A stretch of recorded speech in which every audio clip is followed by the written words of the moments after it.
Dodge City Gang. Rip Campbell was thinking about water when he saw the three men watching his herd from the ridge. Not drinking water, though God knew he could use some of that, but the kind of water that meant grass, that meant his cattle would fatten up proper before he sold them. The kind that was getting scarcer the farther west they pushed into New Mexico territory. "Boss?" Jake Morrison rode up alongside, his horse stepping careful through the loose rock. Jake was maybe 19, 20 at the outside, still young enough to think an adventure was something you looked forward to, instead of something that happened to you whether you wanted it or not. "Those fellas up there been watching us for near an hour now. I noticed." Rip didn't take his eyes off the three riders silhouetted against the sky. They sat their horses like men who had all the time in the world and nowhere particular to be, which in Rip's experience meant they were very much somewhere particular and had business that wouldn't wait. The herd stretched out behind them, 300 head of prime Colorado beef that had taken him 6 months to gather and 2 weeks to drive this far.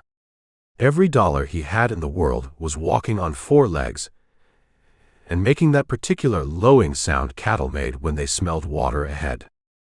Las Vegas, New Mexico, sprawled in the distance like something spilled and left to dry in the sun.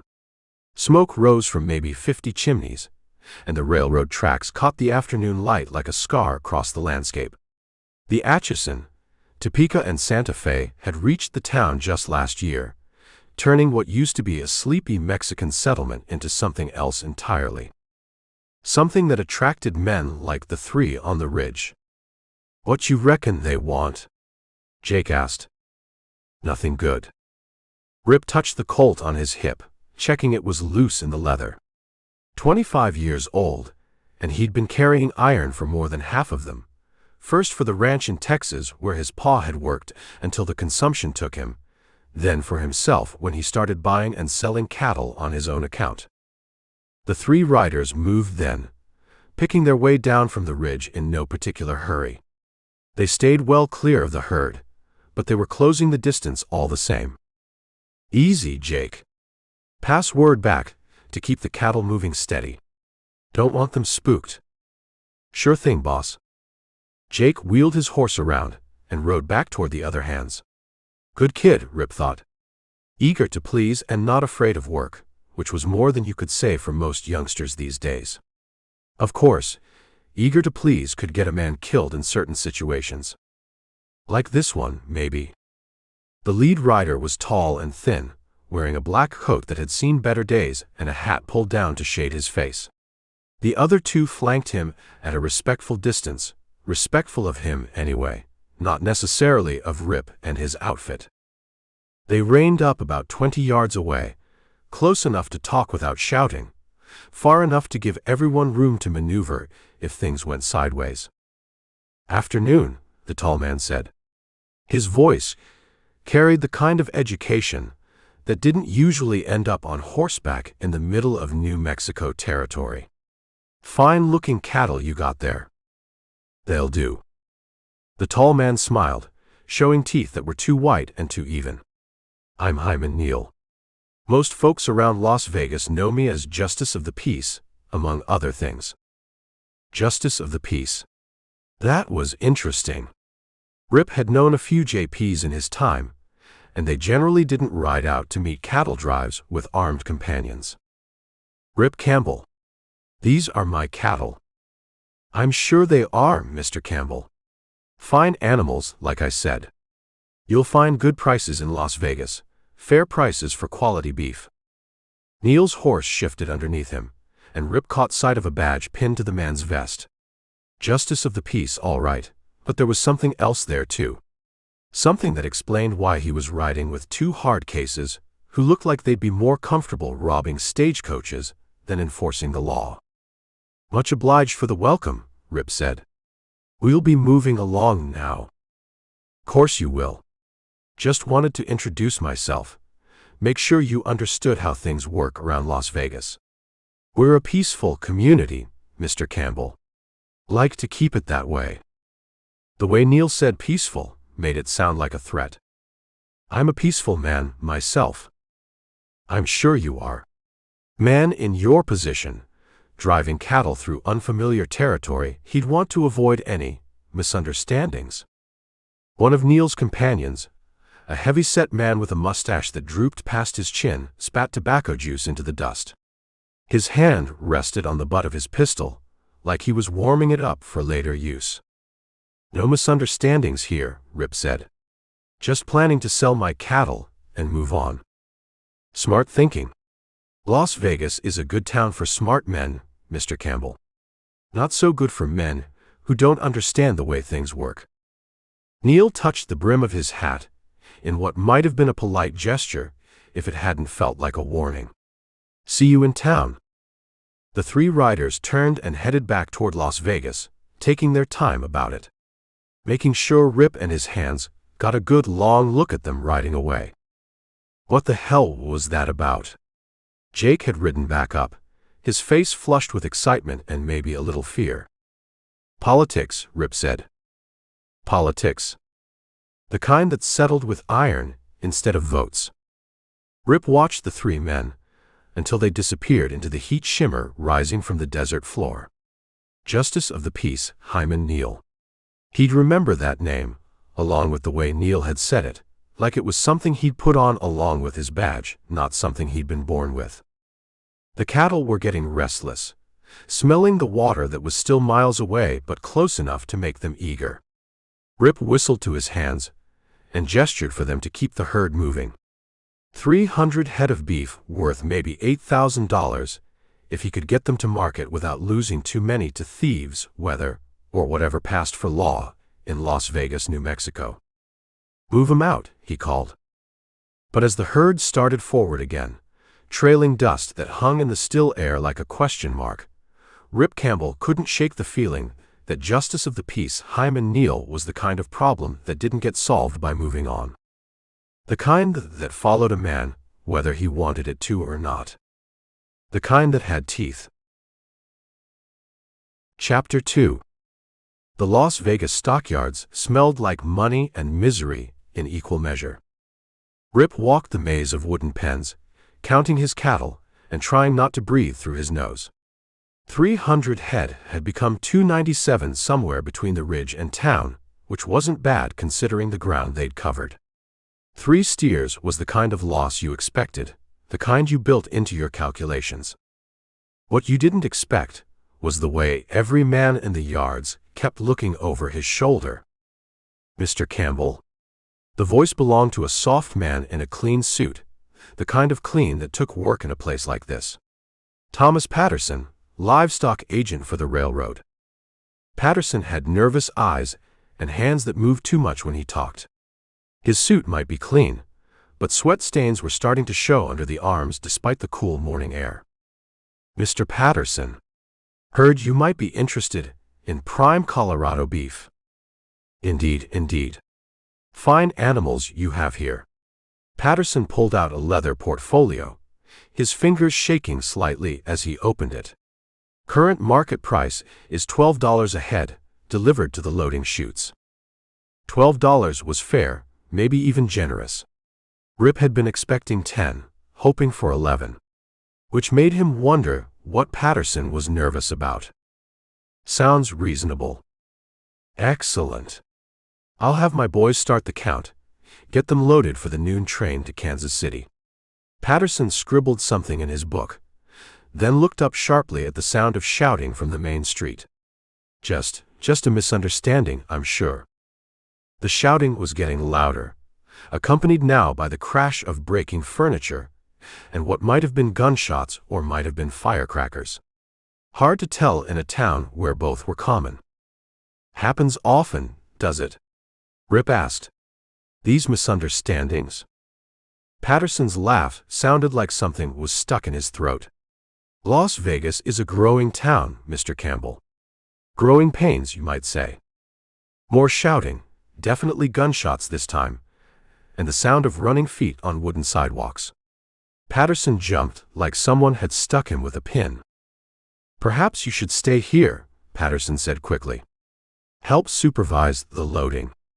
No need to involve yourself in local affairs.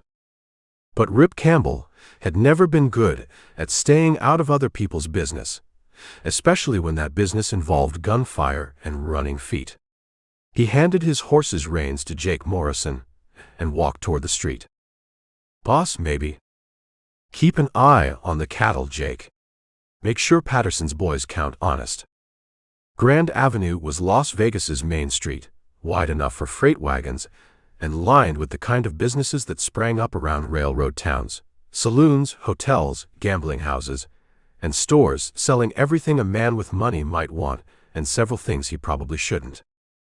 The Close and Patterson Variety Hall stood at the corner of Grand and Center, its false front painted red and gold like a circus wagon. A crowd had gathered outside, but they were pressed against the buildings on either side of the street, giving the place plenty of room. Through the batwing doors, Rip could see overturned tables and broken chairs scattered like kindling. A man in a star-shaped badge lay face down on the sawdust floor, blood spreading out from under him in a dark stain that caught the light streaming through the windows. 3 men stood over the body, guns still in their hands. The tallest was the thin man from the Ridge, Justice of the Peace Hyman Neal, though he looked different now. Less like a politician, more like what he probably was underneath the clean clothes and educated voice. "Marshal Carson drew first," Neal announced to the crowd, his voice carrying easily in the sudden quiet. "Witnesses will attest to that fact." A murmur ran through the crowd, but it wasn't agreement. It was the sound people made when they knew they were expected to agree, whether they wanted to or not. Neal's gray eyes swept the crowd, cataloging faces, filing away names for future reference. When they reached Rip, they paused for just a moment, and Neal's mouth twitched in what might have been recognition or amusement.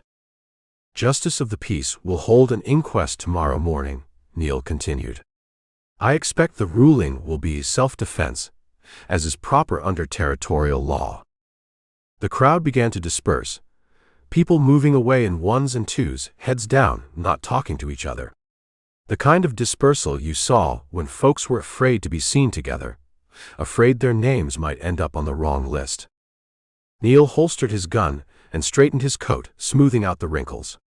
The 2 men with him, one heavy-set with drooping mustaches, the other lean and dark with eyes like chips of flint, flanked him as he walked toward the batwing doors. "Tragic incident," Neal said as he passed Rip. He didn't stop walking, didn't slow down, just offered the comment like he was mentioning the weather. Marshal Carson was a good man, but he had a temper. Got him in trouble finally. That what happened? His temper. Neal paused then, half turning to look back at Rip. "That's what the witnesses will say, Mr. Campbell. Reliable witnesses who saw the whole thing." "I'm sure they did. Las Vegas is fortunate to have such civic-minded citizens. Men who understand their duty when called upon to testify."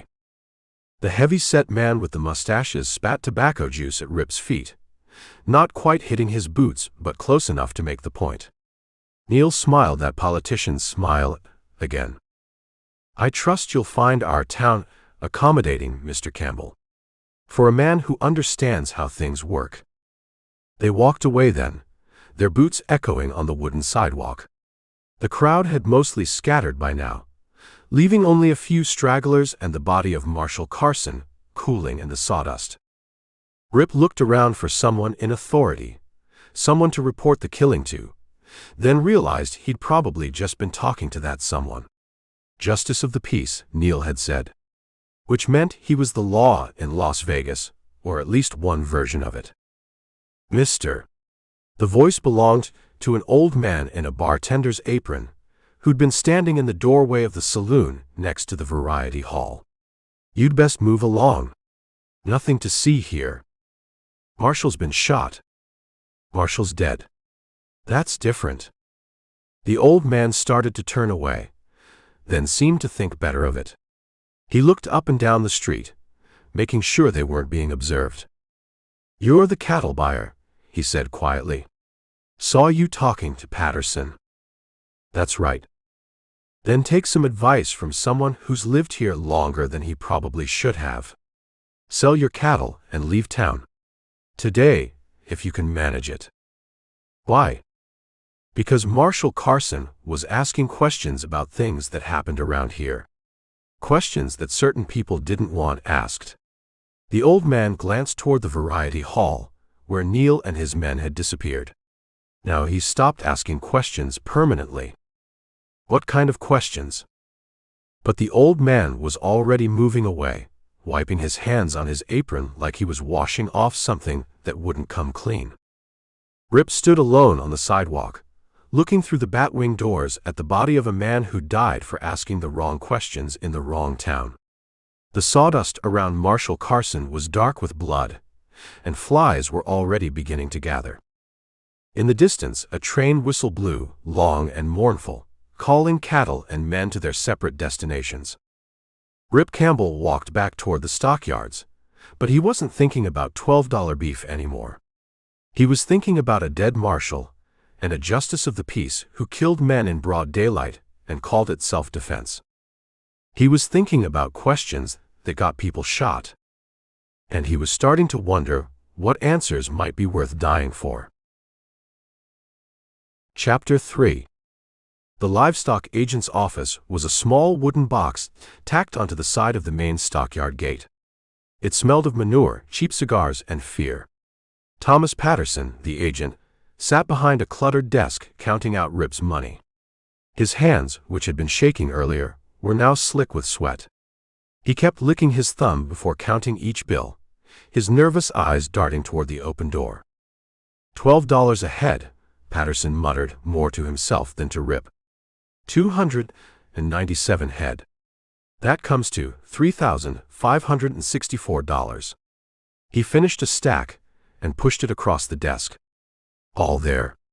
You can count it if you like. I'll take your word for it, Rip said, though he had already counted it with his eyes as Patterson's hands moved.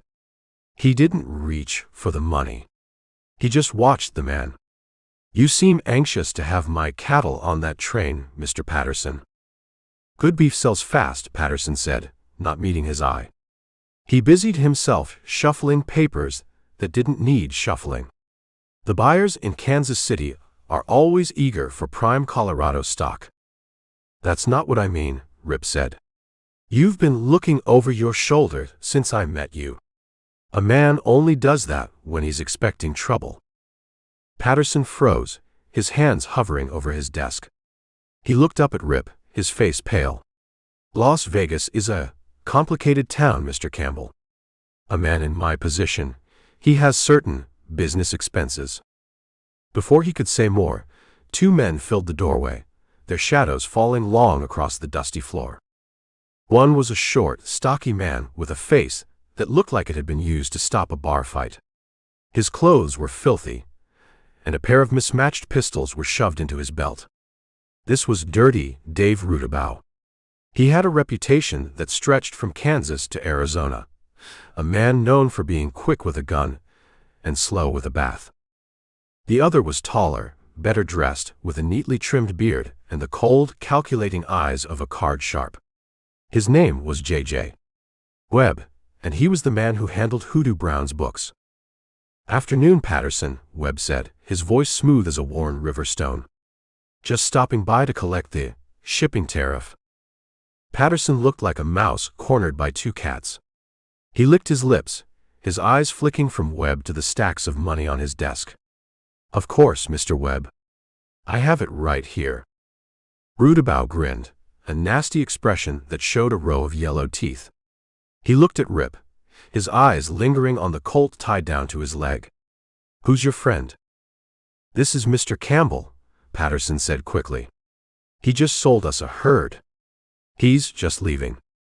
Is he now? Rudabaugh said, taking a step into the small office. He smelled of stale whiskey and unwashed wool. Heard you had some trouble up on the ridge yesterday, Campbell. Heard you met the judge. We had a conversation, Rip said, his voice even. He didn't move from his chair. A conversation, Rudabaugh chuckled. That's a polite way of putting it. Webb ignored the exchange. He was all business. He walked to the desk and looked down at the money. 300 head, wasn't it? $2.97, actually, Patterson stammered. 3 were lost on the trail. Webb sighed, a sound of mild disappointment. A shame. Well, the tariff is $2 a head. On the original count. Not our fault if a man is careless with his stock. He looked at Patterson. That comes to $600. Patterson's face went even paler. 600? But the usual arrangement is $1.50.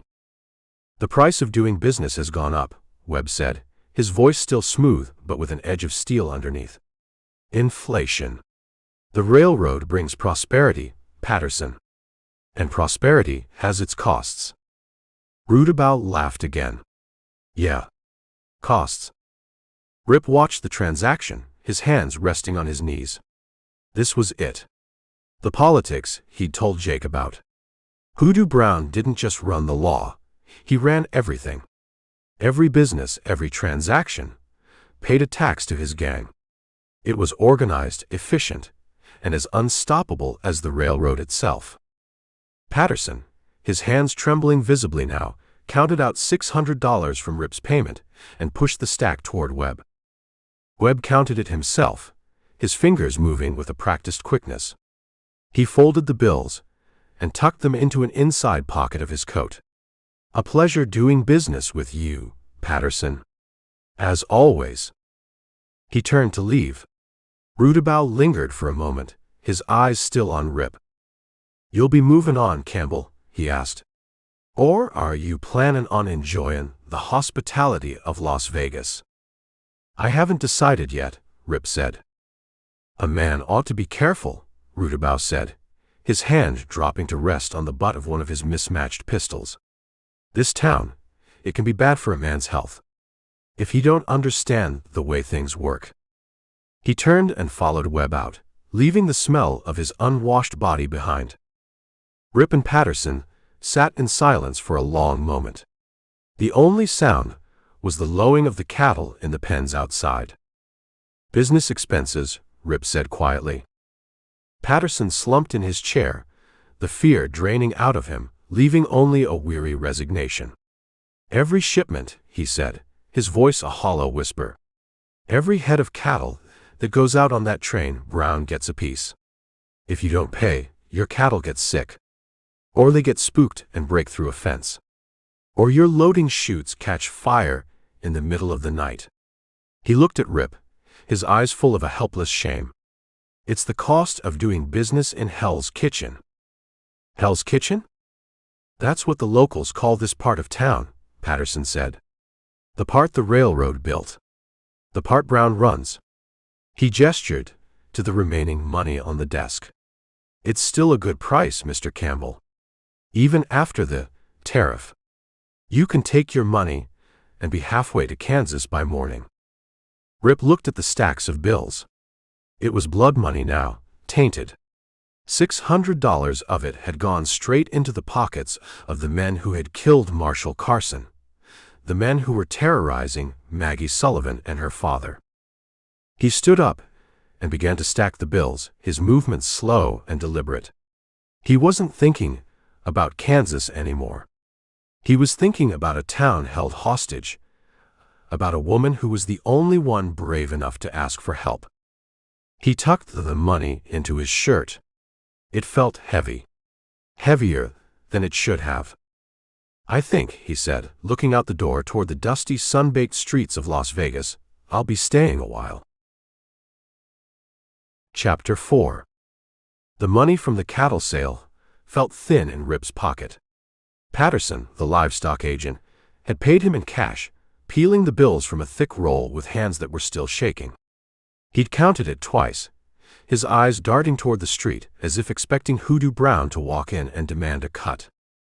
Rip left the stockyards and walked back toward the main part of town. He wasn't thinking about leaving. The image of Marshal Carson lying dead in the sawdust was stuck in his head. A man didn't just ride away from a thing like that. Not if he wanted to be able to look at himself in the mirror in the morning. He was passing a small adobe house on a side street, set back from the road behind a struggling vegetable garden when the door opened. "Mr. Campbell?" The woman who stood there was young, maybe Rip's age, but her eyes held a weariness that was much older. She was dressed in a simple dark dress, her dark hair pulled back in a severe bun. She was pretty, in a way that was easy to overlook until you saw the strength in the line of her jaw. "Ma'am," Rip said, stopping and touching the brim of his hat. "I saw you," she said, her voice low and urgent, "at the Variety Hall. You were the one who didn't look away." She clutched a shawl tighter around her shoulders, though the day was warm. "My name is Maggie Sullivan. My husband, he was Deputy Tom Sullivan." Rip remembered the name. The bartender had mentioned a deputy, killed a few weeks back. Another one of Hoodoo Brown's misunderstandings. "I'm sorry for your loss, ma'am," he said. "Sorry doesn't bring him back," she said, her voice sharp with a grief that hadn't had time to soften. She looked up and down the empty street. Would you come inside? Just for a moment. It isn't safe to talk out here." Rip hesitated for a second, then nodded. He followed her into the small, clean house. It smelled of wood smoke and dried herbs. A child's wooden toy, a crudely carved horse, lay on its side on the floor. "My husband was a good man," she said, turning to face him as soon as the door was closed. "He wasn't a gunfighter. He was a farmer before he pinned on a badge. He believed in the law." "The law seems to be in short supply around here," Rip said. "It's not in short supply," she countered, her eyes flashing. "It's been stolen. By him. By Hoodoo Brown." She said the name like it was a curse. Tom was investigating the stagecoach robberies. He thought he had proof that Brown's men were behind it. He told Marshal Carson. 3 days later, my husband was found dead in an alley. They said it was a robbery. But they didn't take his money." She walked to a small table and picked up a framed photograph. She handed it to Rip. It showed a young man with an open, honest face, standing proudly in a new suit, his arm around Maggie. They were both smiling. "Brown wants our ranch," she said, her voice dropping to a whisper. "The Circle South, it's north of town. My father, Patrick, he built it from nothing. Came here from Ireland with empty pockets and a strong back. Brown wants the water rights. He's been trying to buy my father out for a year. My father won't sell. So Brown has been trying to scare us out." "How?" "Poisoned a water hole. Burned our bunkhouse last month. His men run off our cattle every chance they get." She took the photograph back from Rip, her fingers tracing the image of her husband's face. Tom was going to stop him. He was going to use the law to do it. But Brown, he is the law. She looked up at Rip, and for the first time he saw the raw desperation in her eyes. "I saw you face him. You weren't afraid. Everyone else in this town is afraid. They walk with their heads down. They see what he does, and they pretend it's not happening." "What do you want from me, Mrs. Sullivan?" Rip asked, though he already knew. "Help us," she said, the word a plea. "My father is a stubborn old man. He won't be run off his land. He'll die there first. And he will. Brown will kill him, just like he killed Tom, just like he killed Marshal Carson. He'll keep killing until he gets what he wants." "I'm just a cowboy, ma'am," Rip said. "I'm not a lawman." "There are no lawmen left," she said, her voice breaking. "There's just him. And there's you." She took a step closer. "I'm not asking you to fight his whole gang. Just ride out with me. See the ranch. See what they've done. Talk to my father. Maybe you can talk some sense into him. Convince him to sell.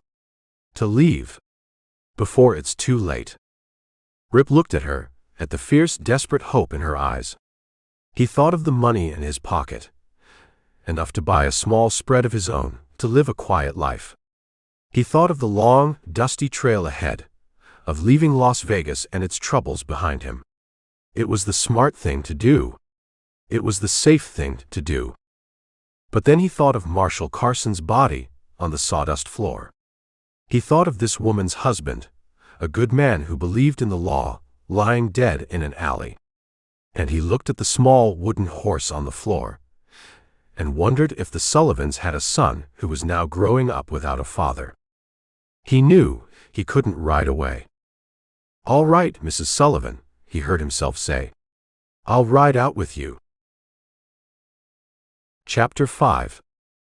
They rode north out of Las Vegas, leaving the noise and the stink of the railroad town behind. The land opened up, a wide, unforgiving expanse of grama grass and juniper under a sky that was too big and too blue. Maggie Sullivan rode with her back straight, her eyes fixed on the horizon, not speaking. She'd said all she needed to say in her small adobe house. Now, it was up to Rip to see. Rip's horse, a sturdy buckskin that had carried him all the way from Colorado, seemed to appreciate being out of the crowded stockyards, its stride long and easy. The money in Rip's shirt felt like a lump of lead against his ribs.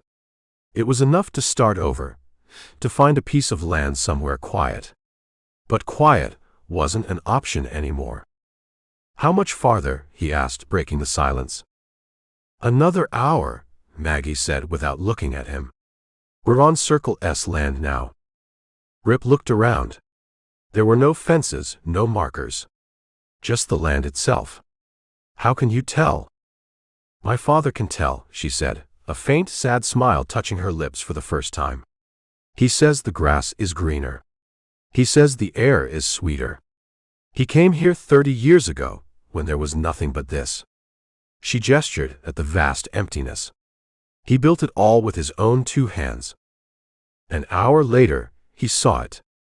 The ranch was nestled in a shallow valley, a collection of adobe and timber buildings clustered around a grove of old cottonwoods. It wasn't a grand place, not like the big spreads in Texas, but it was solid. It was a place built to last. As they rode into the main yard, a man came out onto the porch of the main house. He was built like a bull, with a thick chest and powerful shoulders, a shock of white hair, and a face that looked like it had been carved from Irish granite. He held a shotgun in the crook of his arm. He didn't look happy to see them.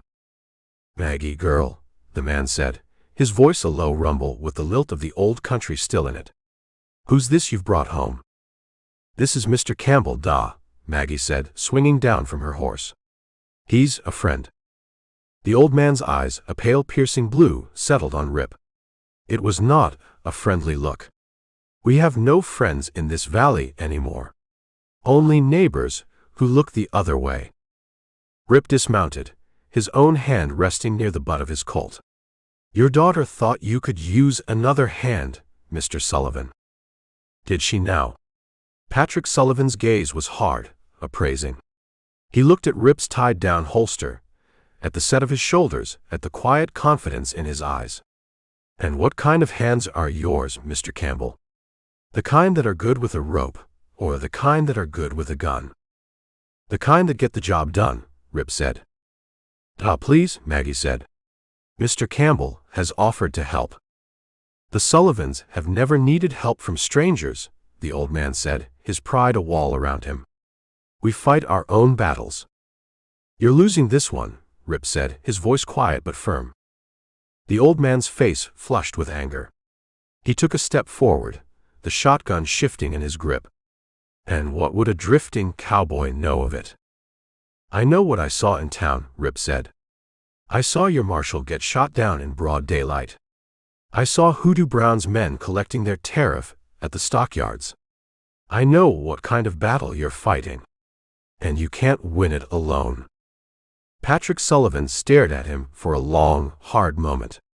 The anger in his eyes warred with a deep, weary sadness. Finally, he seemed to make a decision. "Come with me," he said, turning on his heel. "You want to see the battle? I'll show you the battlefield." He led them not toward the house, but toward a blackened, skeletal ruin that had once been a bunkhouse. The smell of charcoal and ash still hung heavy in the air. "They came in the night," Sullivan said, his voice flat. "A month ago. Poured kerosene on the walls and lit it up. My men got out with nothing but the clothes on their backs. 2 of them quit the next day. Can't say I blame them." From there, he led them to a water hole, a small natural basin that should have been teeming with life. Instead, it was still and silent. The water had a faint, oily sheen, and the carcasses of 2 coyotes and a half-dozen birds lay bloated at its edge. "Poured something in it," Sullivan said, his voice tight with a barely controlled rage. "Killed a dozen head of my cattle before we found them. We've had to keep the herd away, drive them 5 miles to the main creek. They're thin, thirsty." He kicked at a rock, his frustration boiling over. This is how he fights. Not like a man, with a gun in his hand. Like a snake. Poison in the dark. They rode the fence line, or what was left of it. In a dozen places the posts had been chopped down, the wire cut and tangled. The cattle were scattered, small bunches of them pushed deep into the rocky canyons. "My men spend half their days just gathering them back," Sullivan said, the fight seeming to drain out of him, leaving only a bone-deep weariness. "And every time we do, Brown's men just scatter them again." They rode back to the main yard in silence. The sun was getting low, painting the undersides of the clouds in shades of orange and purple. "You've seen it," Sullivan said, finally stopping in front of the main house. He looked at Rip, his blue eyes full of a fierce, stubborn pride. "This is our fight, Mr. Campbell. Not yours. I thank you for seeing my daughter safely home. You can take a fresh horse if you like. You'll be wanting to make it back to town before dark." It was a dismissal. A proud old man telling him to get out, that he didn't need or want the help of an outsider. Rip looked at Maggie. He saw the desperate plea in her eyes. He looked at the solid, well-built house, the corrals, the barn. He saw 30 years of a man's life, a life built with sweat and hope, being slowly, deliberately torn apart. He swung down from his horse. "I think," he said, looking not at Maggie but straight at her father, "I'll be staying a while." He untied his bedroll from behind his saddle, threw it over his shoulder, and started walking toward the barn. Chapter 6. The barn at the Circle S was old but solid, built of thick adobe and heavy timber. It smelled of hay, horses, and a history of hard work. Rip found an empty stall, swept it clean with a worn-out broom, and unrolled his bedroll. This was his home now. He could have been in a soft bed at the hotel in Santa Fe, or already scouting for a piece of land of his own with the $3,000 in his shirt. Instead, he was sleeping in a barn, a hired gun in a war he hadn't started, all because of the look he'd seen in a widow's eyes. He spent the next 2 days riding the Circle S range with Patrick Sullivan. He saw firsthand the deliberate, methodical destruction. It wasn't just random harassment, it was a campaign. They found another waterhole fouled, this time with the bloated carcass of a dead cow. They spent half a day gathering a small bunch of steers that had been driven into a box canyon and left there to starve. Patrick Sullivan rode in a grim, angry silence, but Rip saw the way the old man's shoulders slumped a little more with each new discovery. His pride was a fierce, burning thing, but it was being chipped away, piece by piece. On the 3rd morning, they were replacing a section of cut fence when they saw 2 riders approaching from the direction of town. They weren't moving fast, but they rode with a purpose. "Company," Rip said, his hand dropping to his Colt. "I see 'em," Sullivan grunted, picking up the shotgun he kept leaning against a fence post. "And I know the smell." It was Dirty Dave Rudabaugh and J.J. Webb. They rode right up to the fence line, stopping just on the other side, as if honoring a boundary they had no intention of respecting. "Morning, Sullivan," Webb said, his voice as smooth and pleasant as a Sunday sermon. "Working hard, I see. A man's work is never done." "What do you want, Webb?" Sullivan's voice was a low growl, Rudabout grinned his yellow-toothed grin. He looked at Rip. Found yourself a new hand, Sullivan? This the one that was making all the noise in town. Mr. Campbell is a guest, Sullivan said, his knuckles white on the stock of his shotgun. A guest, Webb said, nodding thoughtfully. He looked at Rip. You're a long way from Colorado, Mr. Campbell. The climate here, it can be disagreeable for strangers. I find it agreeable enough, Rip said. For now, Webb said. He leaned forward on his saddle horn. The judge, Mr. Brown, he's a man who values an orderly community. He was sorry to hear about your troubles out here, Sullivan. The fires, the poisoned water. A real shame. He sent us out to express his sympathies. You can take his sympathies and shove 'em straight to hell, Sullivan spat. Rudabout laughed, a short, ugly sound. The old man's got a temper on him. The judge also sent an offer, Webb continued, ignoring the outburst. A final offer. He knows you're in a tight spot. He's willing to take this place off your hands. For a fair price. Save you the trouble of a long, hard winter. This ranch ain't for sale, Sullivan said. Not to him. Not to anyone. Everything's for sale, Sullivan, Webb said, his voice losing some of its smoothness, the steel showing through. It's just a matter of finding the right price. The judge is a patient man. But his patience has its limits. He looked at Rip again. And he doesn't like it when outsiders interfere in local business. It complicates things. And complications, they have a way of getting resolved. Permanently. The threat hung in the air, as clear and sharp as the report of a rifle. You've delivered your message, Rip said, stepping forward so he was standing beside Sullivan. Now you can ride on back and tell Hoodoo Brown that the Sullivans aren't selling. And their guest isn't leaving. Rudabout's grin vanished. His hand moved, a blur of motion, and suddenly his pistol was in his fist, aimed not at Rip, but at a lizard sunning itself on a rock 20 feet away. The gun bucked, the shot deafening in the quiet morning.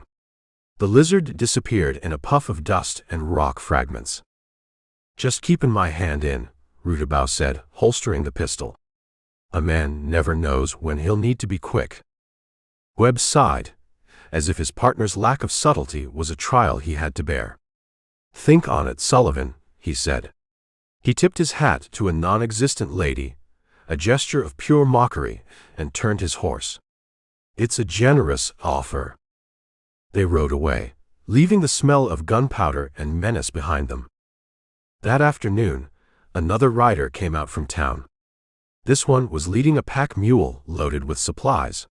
It was the old bartender from the saloon next to the variety hall, the one who had warned Rip to leave town.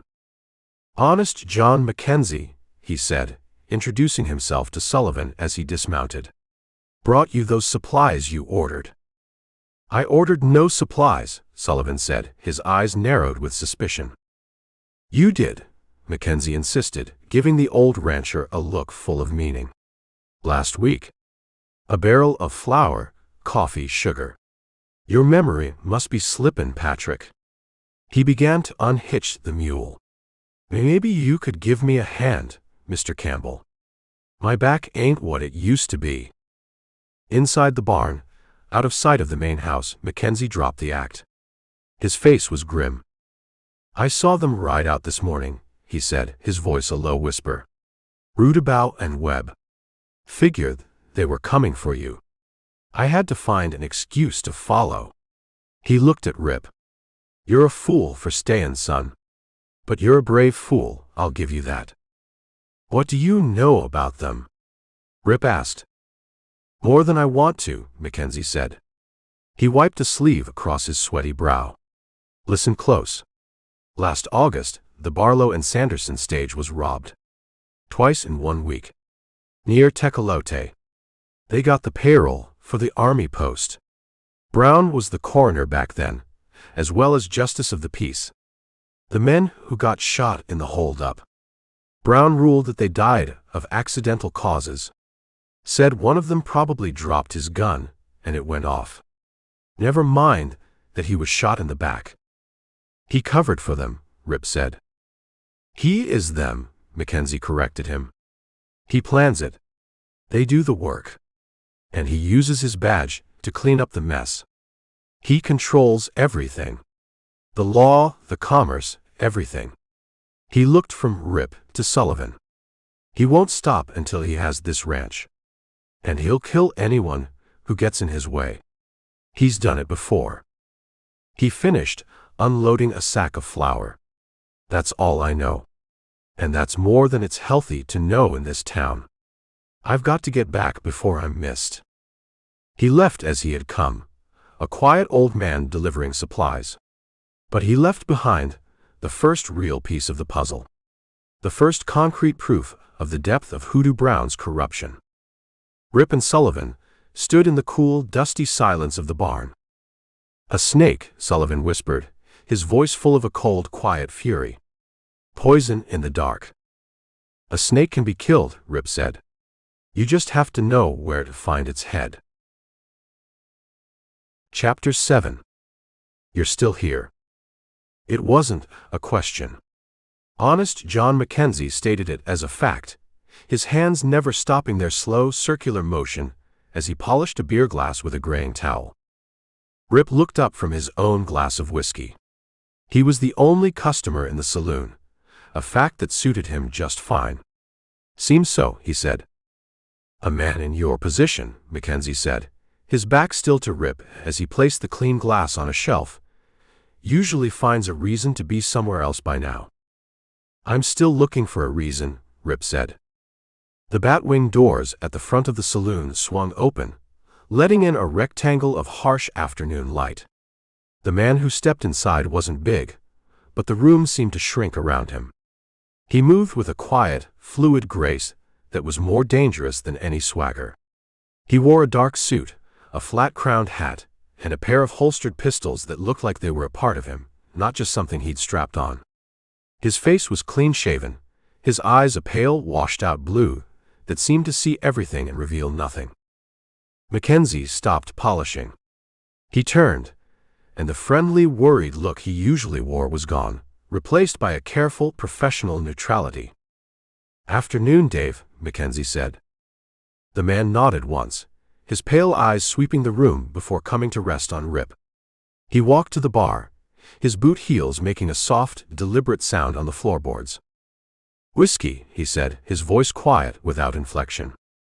Mackenzie poured a glass from a different bottle than the one he served most customers. The man paid with a silver dollar, took his glass and turned.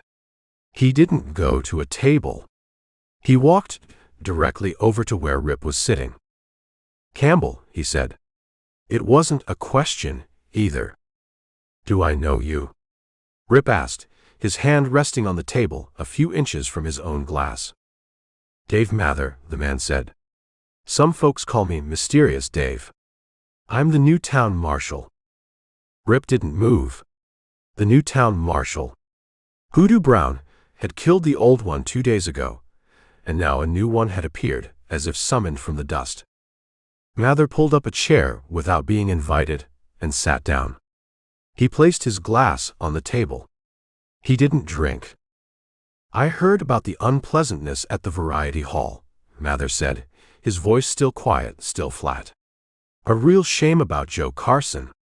He was a good man. He was a dead man, Rip said. A flicker of something, amusement maybe, passed through Mather's pale eyes. He was. And the man who killed him, a drifter named Hank Smith, he's dead too. Is that so? It is, Mather said. He tried to resist arrest. I had to settle the account. The judge held an inquest this morning. Ruled it justifiable. Appointed me to fill Carson's position. Rip finally understood. It was a perfect, closed circle. Brown's gang murders the marshal. They pin it on a convenient drifter. Then another one of Brown's men, this one, Mather, kills the drifter, becoming a town hero in the process.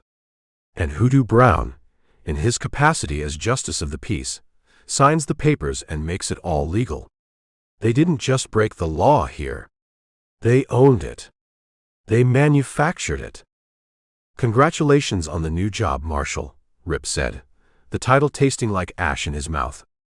It's a job that needs doing, Mather said. This town has a problem with outside agitators.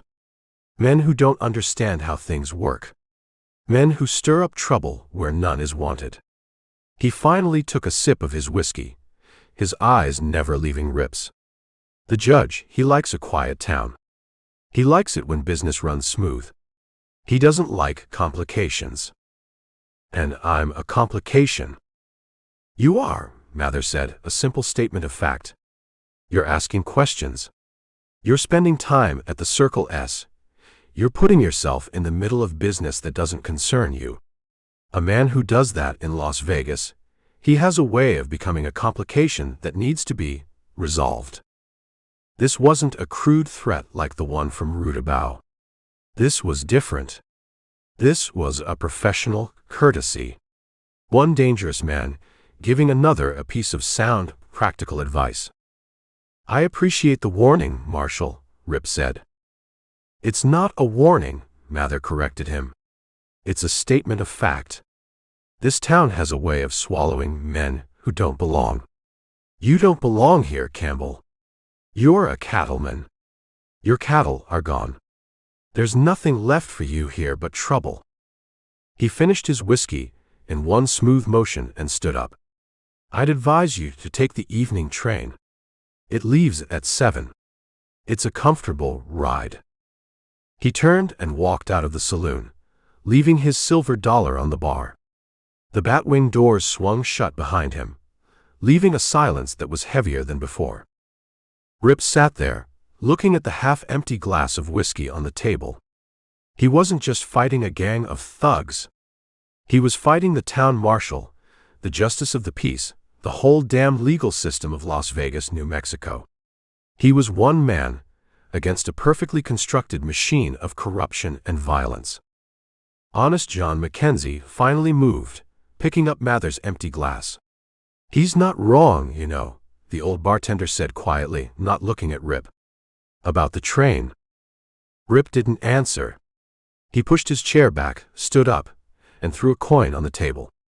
He walked out of the saloon, into the late afternoon sun. The street was busy, wagons rattling past, people going about their business as if a man hadn't been murdered in broad daylight 2 days ago. He walked toward the marshal's office. Pinned to the notice board outside was a freshly lettered sign. It announced, in neat official script, the appointment of Mr. David Mather as the new town marshal, effective immediately. It was signed at the bottom with a confident, flowing signature, Hyman G. Neal, Justice of the Peace. Rip stood there for a long moment, reading the notice.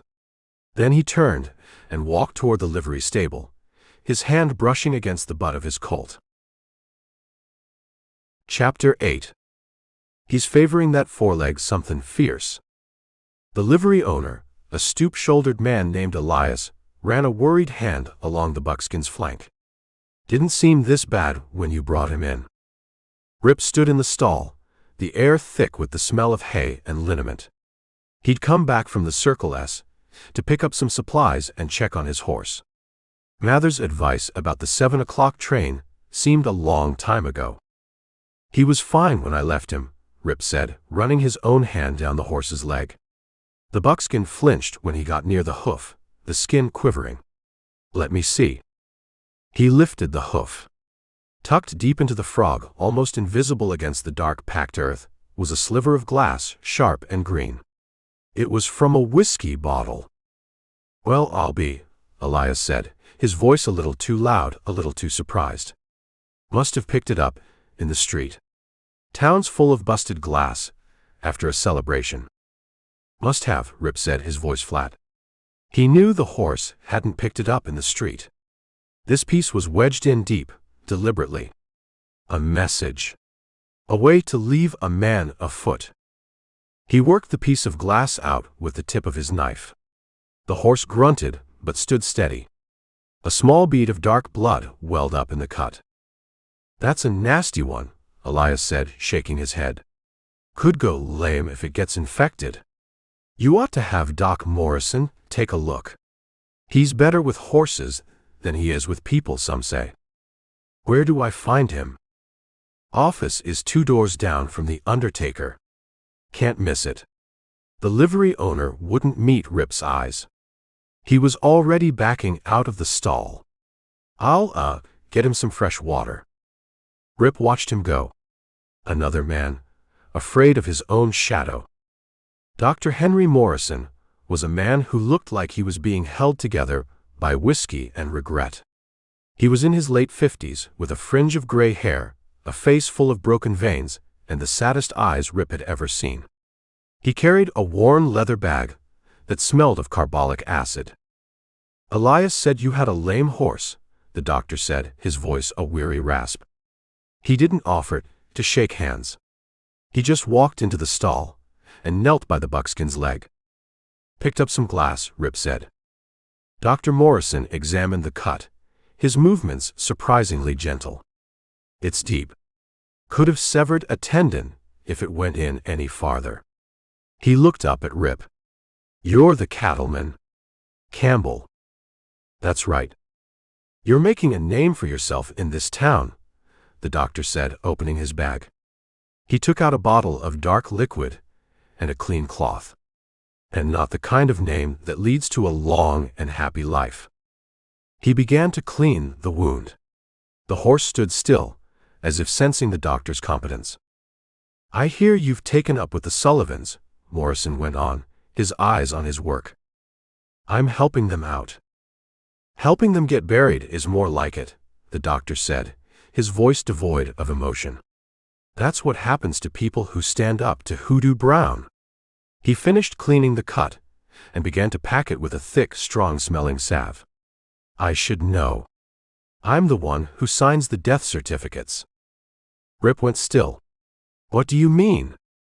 Morrison finished his work and slowly got to his feet, his joints cracking.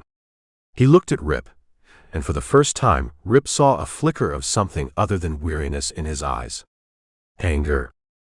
Last month, the doctor said, his voice a low, bitter whisper, this town had 29 killings. That's a fact. You can look it up in the newspapers. 29 men died of what you might call unnatural causes. He gave a short, humorless laugh. You know what the official causes of death were? Consumption. Apoplexy. One poor soul who was shot 6 times in the chest, his official cause of death was fall from a horse. He leaned against the stall door, the story pouring out of him like poison from a festering wound. I signed the papers. Hoodoo Brown, in his capacity as county coroner, brings them to me. He tells me what to write. If I refuse, he reminds me that I have a wife and 2 daughters who enjoy the fresh air of Las Vegas. Tom Sullivan? Rip asked. The certificate says he died of a knife wound sustained during a robbery, Morrison said, his eyes hollow. The truth is, he was shot in the back with a .44 caliber pistol. There were 3 of them. I took the bullet out myself. Brown has it in his desk drawer, probably uses it as a paperweight. He shook his head. And Marshal Carson, the inquest ruled it self-defense. But I saw the body. Carson was shot in the side. The bullet traveled downward. He was falling when Brown killed him. He never stood a chance. The doctor looked down at his own hands, at the faint tremor in his fingers. I came here 10 years ago to build a practice. To heal people. Now I'm just the judge's bookkeeper. I keep the accounts of the dead tidy. Why are you telling me this? Rip asked. Because I saw you, the doctor said, his sad eyes meeting Rip's. I saw you at the Variety Hall. You didn't look away. And I heard what you did at the Circle S. You're either the bravest man I've ever met, or the biggest fool. He paused. Maybe they're the same thing. He picked up his bag. I've patched up your horse. He'll be fine in a few days. But you're a different story. He reached into his coat pocket and pulled out a small, folded piece of paper.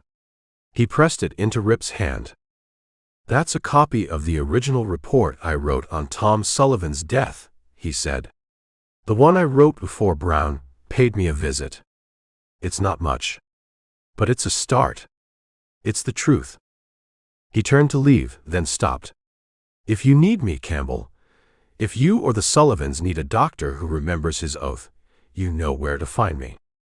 He walked out of the barn, a tired old man who had finally found a piece of his own courage. Rip stood in the quiet stall, the piece of paper clutched in his hand. He had another ally. A secret one.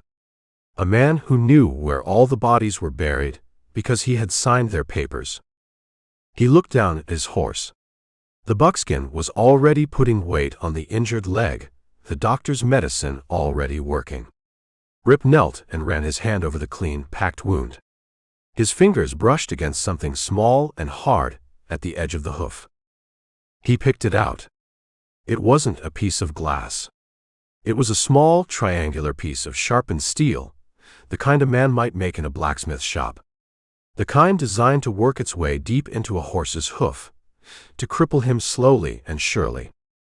He closed his fist around the piece of steel, the sharp edges digging into his palm. Chapter 9. The inquest was held in the same place the killing had happened. The Close and Patterson Variety Hall. Hoodoo Brown had a flair for the theatrical. They'd swept the sawdust, righted the tables, and set up a long trestle table at one end of the room for the coroner's jury. The jury itself was a collection of 6 men Rip recognized from the saloons and the street: a blacksmith with fear in his eyes, a nervous-looking hotel clerk, and 4 others who had the hard, watchful look of men on Hoodoo Brown's payroll. Rip stood at the back, leaning against the wall near the batwing doors. The room was packed, not with eager spectators, but with a silent, nervous crowd of townspeople. They had been invited to attend, to bear witness to the proper function of the law. It was a command performance. Hyman G. Neal, also known as Hoodoo Brown, sat behind a small table, looking every bit the part of the sober, respectable justice of the peace. He wore a clean black coat, and a law book lay open in front of him, a prop he never touched. J. Day. Webb sat beside him, acting as clerk, a pen poised over a fresh sheet of paper. "This inquest will come to order," Brown announced, his voice echoing in the quiet room. "We are gathered here today to determine the cause and manner of death of Marshal Joe Carson. A sad duty, but a necessary one for the maintenance of peace and good order in this community." He looked out over the crowd, his gaze lingering on faces he knew, reminding them of their civic duty. "The first witness," Brown said, "is Mr. Dutchy Schmidt." The heavy-set man with the drooping mustaches, one of the 2 who had been with Brown during the killing, walked to the front. He was sworn in, his hand on the Bible looking as out of place as a pig in a parlor. "Mr. Schmidt," Brown said, his tone formal, "please tell the jury what you witnessed 2 days ago, in this very room." Dutchy cleared his throat. "Me and the judge and J.J. here, we was having a quiet drink. Talkin' business. Marshal Carson, come in." He was agitated. "Agitated?" Brown prompted. "In what way?" "He was drunk," Dutchy said a little too quickly. "Yellin'. Accusing the judge of things. Slanderous things. He was outer his head." "And then what happened?" "The judge, he tried to calm him down. Told him to go home, sleep it off. But Carson, he wouldn't listen. He got loud. He called the judge a liar and a thief. Then he went for his gun." A collective intake of breath went through the room. "Are you certain of that, Mr. Schmidt?" Brown asked, his face a mask of solemn concern. Marshal Carson drew his weapon first. "Absolutely," Dutchy said, nodding vigorously. "He had it halfway out of the leather before the judge even moved. The judge, he had no choice. It was self-defense. Pure and simple. He was defending his life. "Thank you, Mr. Schmidt," Brown said. "You may step down." He called 2 more witnesses.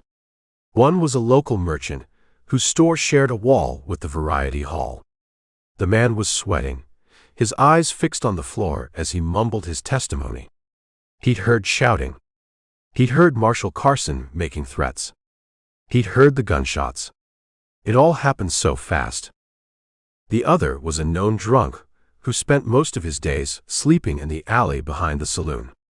He swore on his mother's grave that he'd seen the whole thing through the window, that Marshal Carson had been like a mad dog, forcing the Honorable Judge Brown to defend himself. Rip watched the whole charade, a cold, slow anger building in his gut. It was a perfect piece of theater. Every line rehearsed, every actor hitting his mark. When the last witness had spoken, Hoodoo Brown stood and addressed the jury. "Gentlemen," he said, his voice full of a false, heavy sorrow, "you have heard the testimony. It is a tragic day when a man of the law, a man we all respected, falls victim to his own demons. But the evidence is clear. Marshal Joe Carson, in a state of intoxication and agitation, drew his weapon on a fellow citizen with intent to do bodily harm. I, in my capacity as a private citizen, was forced to defend my own life." He let his eyes drift over to the jury, a silent command passing between them. "The law of this territory is clear on the matter of self-defense. A man has the right to protect himself from imminent danger." He looked down at his hands. "I did what any man would do. I pray to God I never have to do it again." He sat down. The jury didn't even leave their seats. They huddled together for less than a minute, whispering amongst themselves. The blacksmith, looking pale and sick, was the foreman. He stood up, his voice trembling. We find that Marshal Joe Carson came to his death by a gunshot wound, fired in justifiable self-defense by Mr. Hyman Neal." "So say you all?" Brown asked. The other 5 jurors mumbled their assent. "The finding of this inquest is so recorded," Brown said, his voice crisp and businesslike. He looked at J.J. Webb, who was already writing it down. "This proceeding is adjourned." It was over. Just like that. A man was murdered, and the law had declared the murderer a hero. The crowd began to file out, quiet, their eyes averted. They moved like people leaving a funeral, afraid to speak, afraid to catch anyone's eye. They were all witnesses, not to a killing, but to the death of justice in their town. Rip stayed where he was, leaning against the back wall, until the room was nearly empty. He watched Hoodoo Brown accept the solemn condolences of a few of his men, shaking his head sadly as if burdened by the terrible weight of his actions. As Rip finally pushed through the batwing doors into the sunlight, a man was walking past. It was Dr. Morrison. The doctor didn't stop, didn't look at him, but as he passed, he spoke one word, his voice a low, bitter whisper that was lost in the noise of the street. "Bookkeeper," he said, and then he was gone, disappearing into the crowd. Rip stood on the boardwalk, the word echoing in his mind. Bookkeeper. The doctor wasn't just signing death certificates. He was keeping a different set of books. The real ones. He looked up and down the street, at the false-fronted buildings, at the people scurrying along with their heads down. He finally understood. You couldn't fight Hoodoo Brown with a gun. Not just a gun. To kill a snake like this, you had to do more than cut off its head. You had to burn the whole damn nest. Chapter 10. They're coming. Patrick Sullivan's voice was a low growl from the darkness of the porch. Rip, who had been half asleep in his bedroll in the barn, was on his feet before the old man finished speaking, his Colt in his hand. He moved to the barn door and peered out. A dozen riders were coming down the low ridge to the south, dark shapes against a sky full of cold, hard stars. They weren't trying to be quiet. The sound of their horses' hooves was a deliberate, arrogant drumbeat on the dry earth. "Get Maggie to the storm cellar," Rip said, his voice a low whisper as he ran across the yard to the main house. "The hell she will," Sullivan said from the porch, the long barrel of his shotgun glinting in the moonlight. "The girl can shoot. She'll stand with us." The front door of the house opened. Maggie Sullivan stood there, a Winchester rifle in her hands. She wasn't wearing a nightdress. She was fully dressed in denim trousers and a man's shirt, her hair tied back. She looked calm, her face set. She had been waiting for this, too. "They're after the cattle in the north pasture," she said, her voice steady. "The ones we just gathered."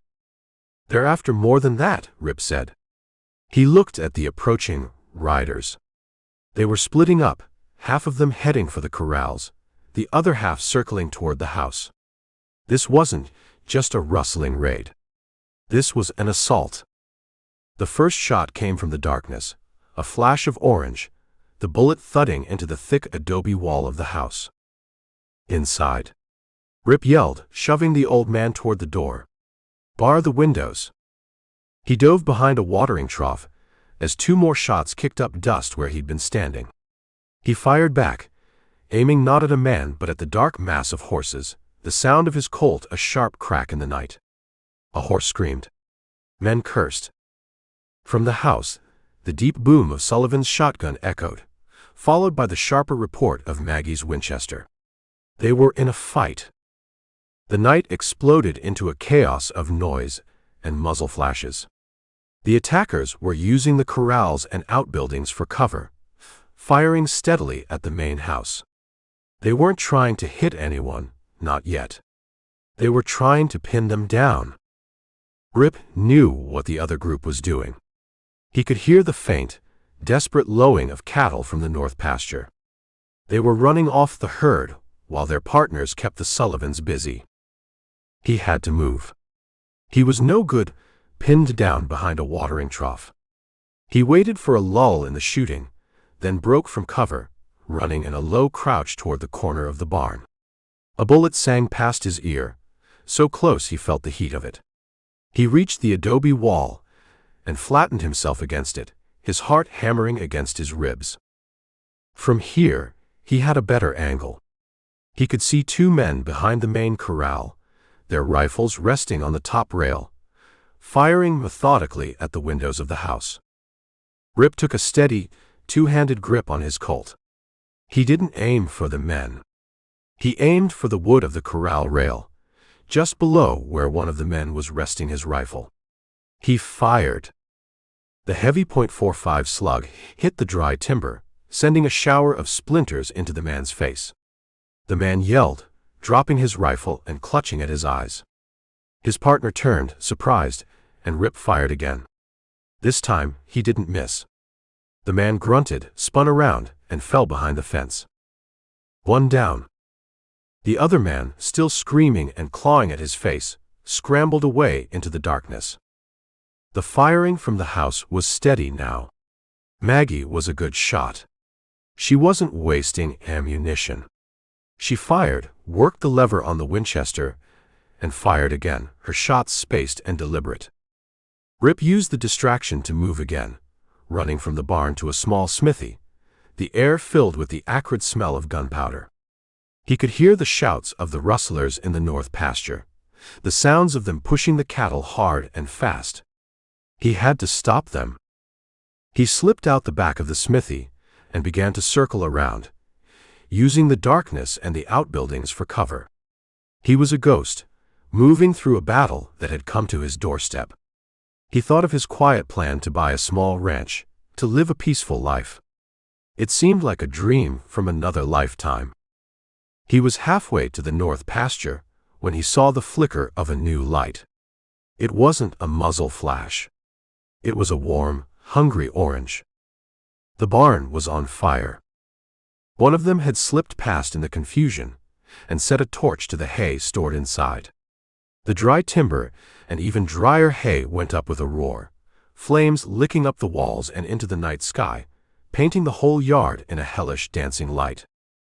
The fire silhouetted the men who were still shooting at the house. They were exposed now, clear targets against the blaze.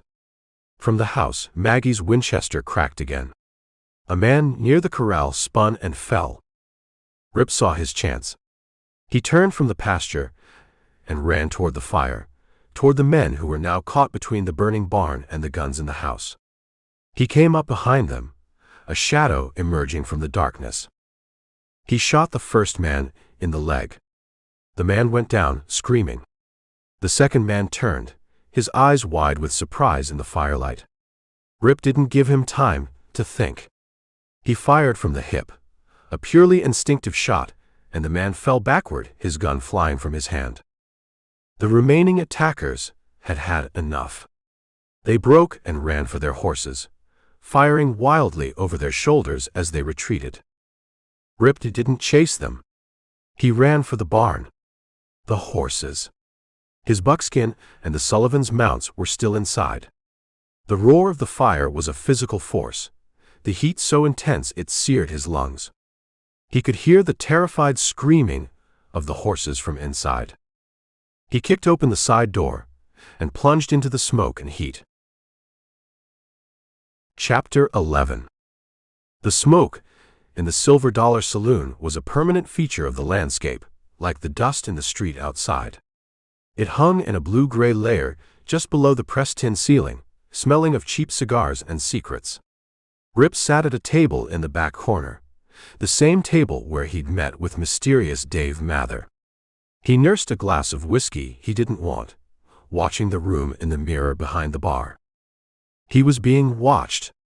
He didn't need to see the man watching him to know it. He could feel it, a prickling on the back of his neck that he'd learned to trust. Hoodoo Brown's network. A web of eyes and ears, and Rip was the fly that had just stumbled into it. He'd spent the morning after the fire helping the Sullivans sort through the wreckage. The barn was a smoking ruin, the horses saved but spooked. They'd lost maybe 30 head of cattle, run off into the night by Brown's men. It wasn't a crippling blow, but it was a message written in fire and blood. Now he was back in town, looking for a thread to pull, something that might start to unravel the whole rotten tapestry. A girl was working the room, carrying a tray of drinks. She wasn't like the other saloon girls, the ones with tired eyes and forced smiles. This one moved with a quick, nervous energy, her dark eyes missing nothing. She had black hair piled high on her head, and a mouth that looked like it knew how to keep a secret. She passed his table once, her gaze flicking over him for just a second, then moving on. The second time she came by, her tray was empty. She seemed to stumble, a small, convincing lurch that sent the empty glasses crashing to the floorboards at Rip's feet. "Oh, for heaven's sake," she said, her voice a mix of Spanish and perfectly unaccented English. She knelt to pick up the broken glass, her back to the rest of the room. Rip knelt to help her. "Easy now. Don't cut yourself." "I'm so clumsy," she said, but her eyes, now just inches from his, were not clumsy at all. They were sharp and intelligent. "You are the man from the Circle S, the one they are all talking about." Her voice was a whisper, lost in the noise of the saloon. "I'm just a cowboy," he said, picking up a shard of glass. "You are a fool," she whispered back, her fingers brushing his as she took the piece from him. "But a brave one." She looked over her shoulder toward the bar, where two men were watching them with a little too much interest. "They are watching you. Brown's men. They are everywhere." The man at the end of the bar, the one pretending to read the newspaper. He is one. The faro dealer is another. "Who are you?" Rip asked, his voice just as low. "My name is Belle Martinez, and I am a woman who is tired of living in a town run by murderers." She gathered the last of the glass onto her tray. "Last October, the 14th, the train from Santa Fe was robbed just east of town. They said it was road agents. It wasn't." She stood up, her movements fluid. "They took the express car. $2,085. It was the payroll for a mining company. J. Day. Webb was on that train, in the passenger car. He said he was coming back from a business trip. He was the only one who didn't get robbed. She looked down at him, her face a mask of professional apology for the spilled drinks. "I'm so sorry for the mess, mister." "No trouble at all," he said, standing up with her. She leaned in, as if to brush a piece of glass from his sleeve. "They brought the money here," she whispered, her breath warm against his ear. "To this saloon. I saw it. Webb and Rutherford and Brown himself. They were in the back room, counting it out. I was serving them drinks. They thought I was just another dumb saloon girl who couldn't understand English." She stepped back. "Be careful, Mr. Campbell. The walls in this town have ears. And the ears all report to Hoodoo Brown." She turned and walked away, carrying her tray of broken glass, just another clumsy saloon girl in a town full of them. Rip went back to his table. He picked up his whiskey, the glass cool against his hand. $2,085. A date. Names. It was another piece. A piece that connected Brown not just to local extortion, but to federal crimes. Robbing a train was a different game altogether. He looked in the mirror behind the bar. The man with the newspaper was still there. He hadn't turned a page in 10 minutes. His eyes were visible over the top of the paper. And they were looking straight at Rip. Belle was right. He was being watched. He finished his whiskey, the liquor doing nothing to calm the cold knot in his stomach. He stood up and threw a coin on the table. He walked toward the batwing doors, feeling the weight of the man's gaze on his back. He stepped out into the street, the bright sunlight making him squint. He stood on the boardwalk for a moment, letting his eyes adjust. He had a choice. He could heed Mather's advice, take Belle's warning, and ride out of town before he ended up like Marshal Carson. Or he could pull on the thread she had just given him and see what unraveled. He looked up and down the street, at the false fronts and the dusty awnings. He saw the fear in the faces of the people who hurried past, their eyes on the ground. He thought of Maggie Sullivan and her father, making a stand on their ranch. He thought of Honest John and Dr. Morrison, two good men trapped in a web of corruption.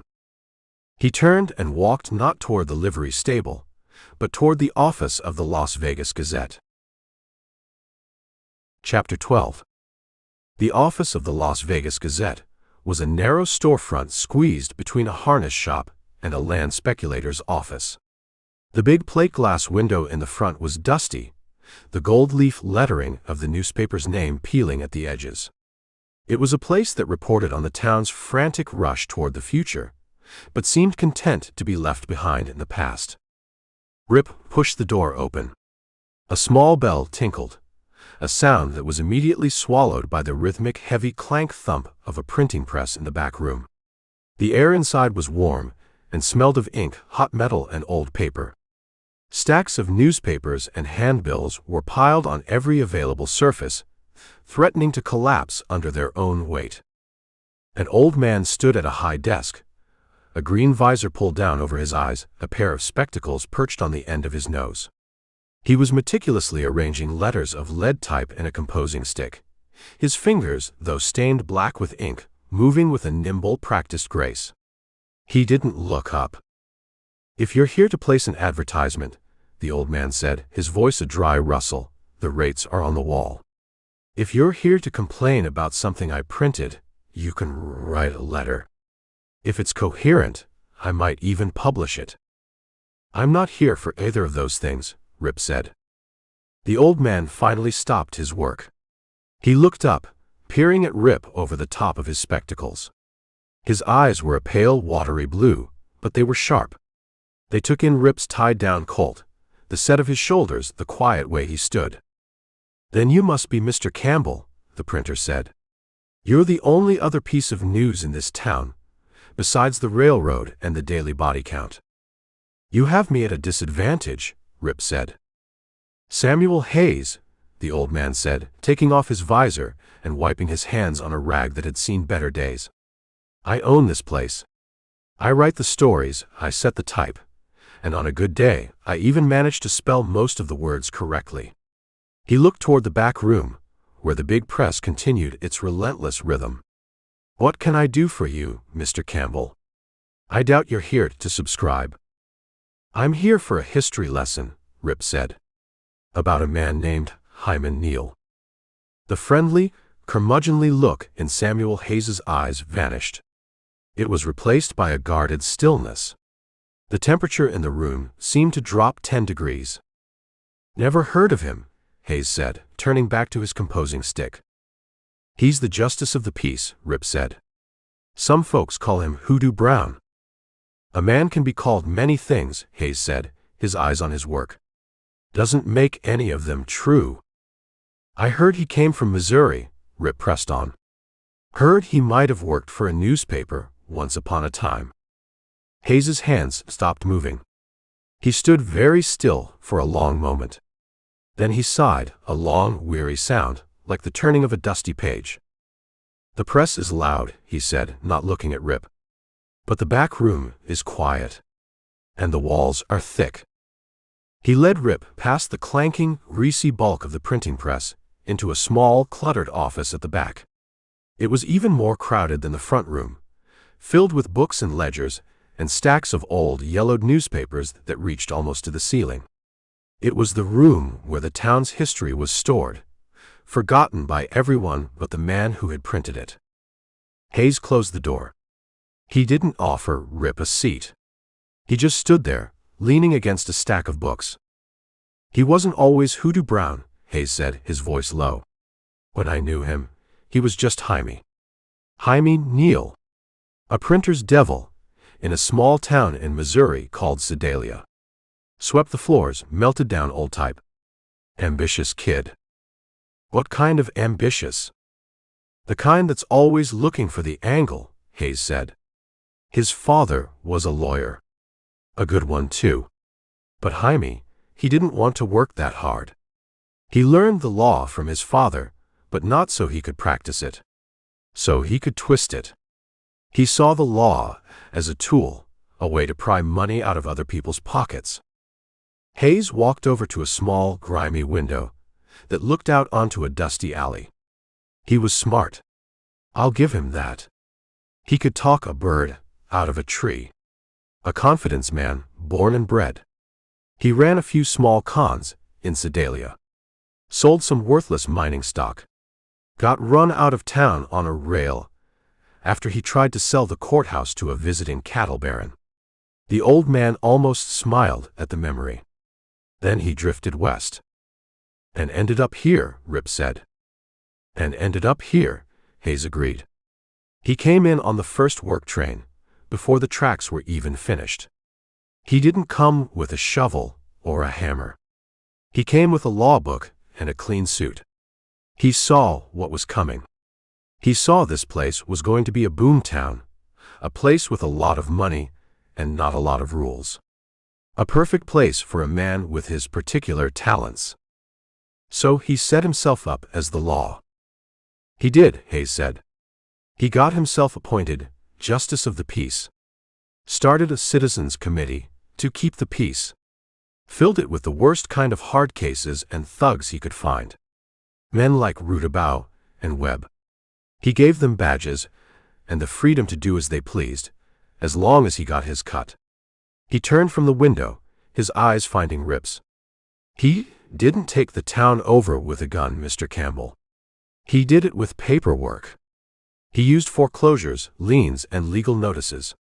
He used the law to strangle this town, and his thugs to silence anyone who complained." "And no one's ever stood up to him?" "They have," Hayes said, his voice dropping to a whisper. "Marshal Carson was one. Your deputy, Tom Sullivan, was another. You see how well that turned out for them." He looked at Rip, a new sharp concern in his eyes. "He's shed that old skin, Mr. Campbell. He's not Hyman Neal from Sedalia anymore. He's Hoodoo Brown, the king of Las Vegas. And a snake that shed its skin is a dangerous thing. It's hungry." The old man walked to the door and opened it. The loud, rhythmic clatter of the press filled the room again.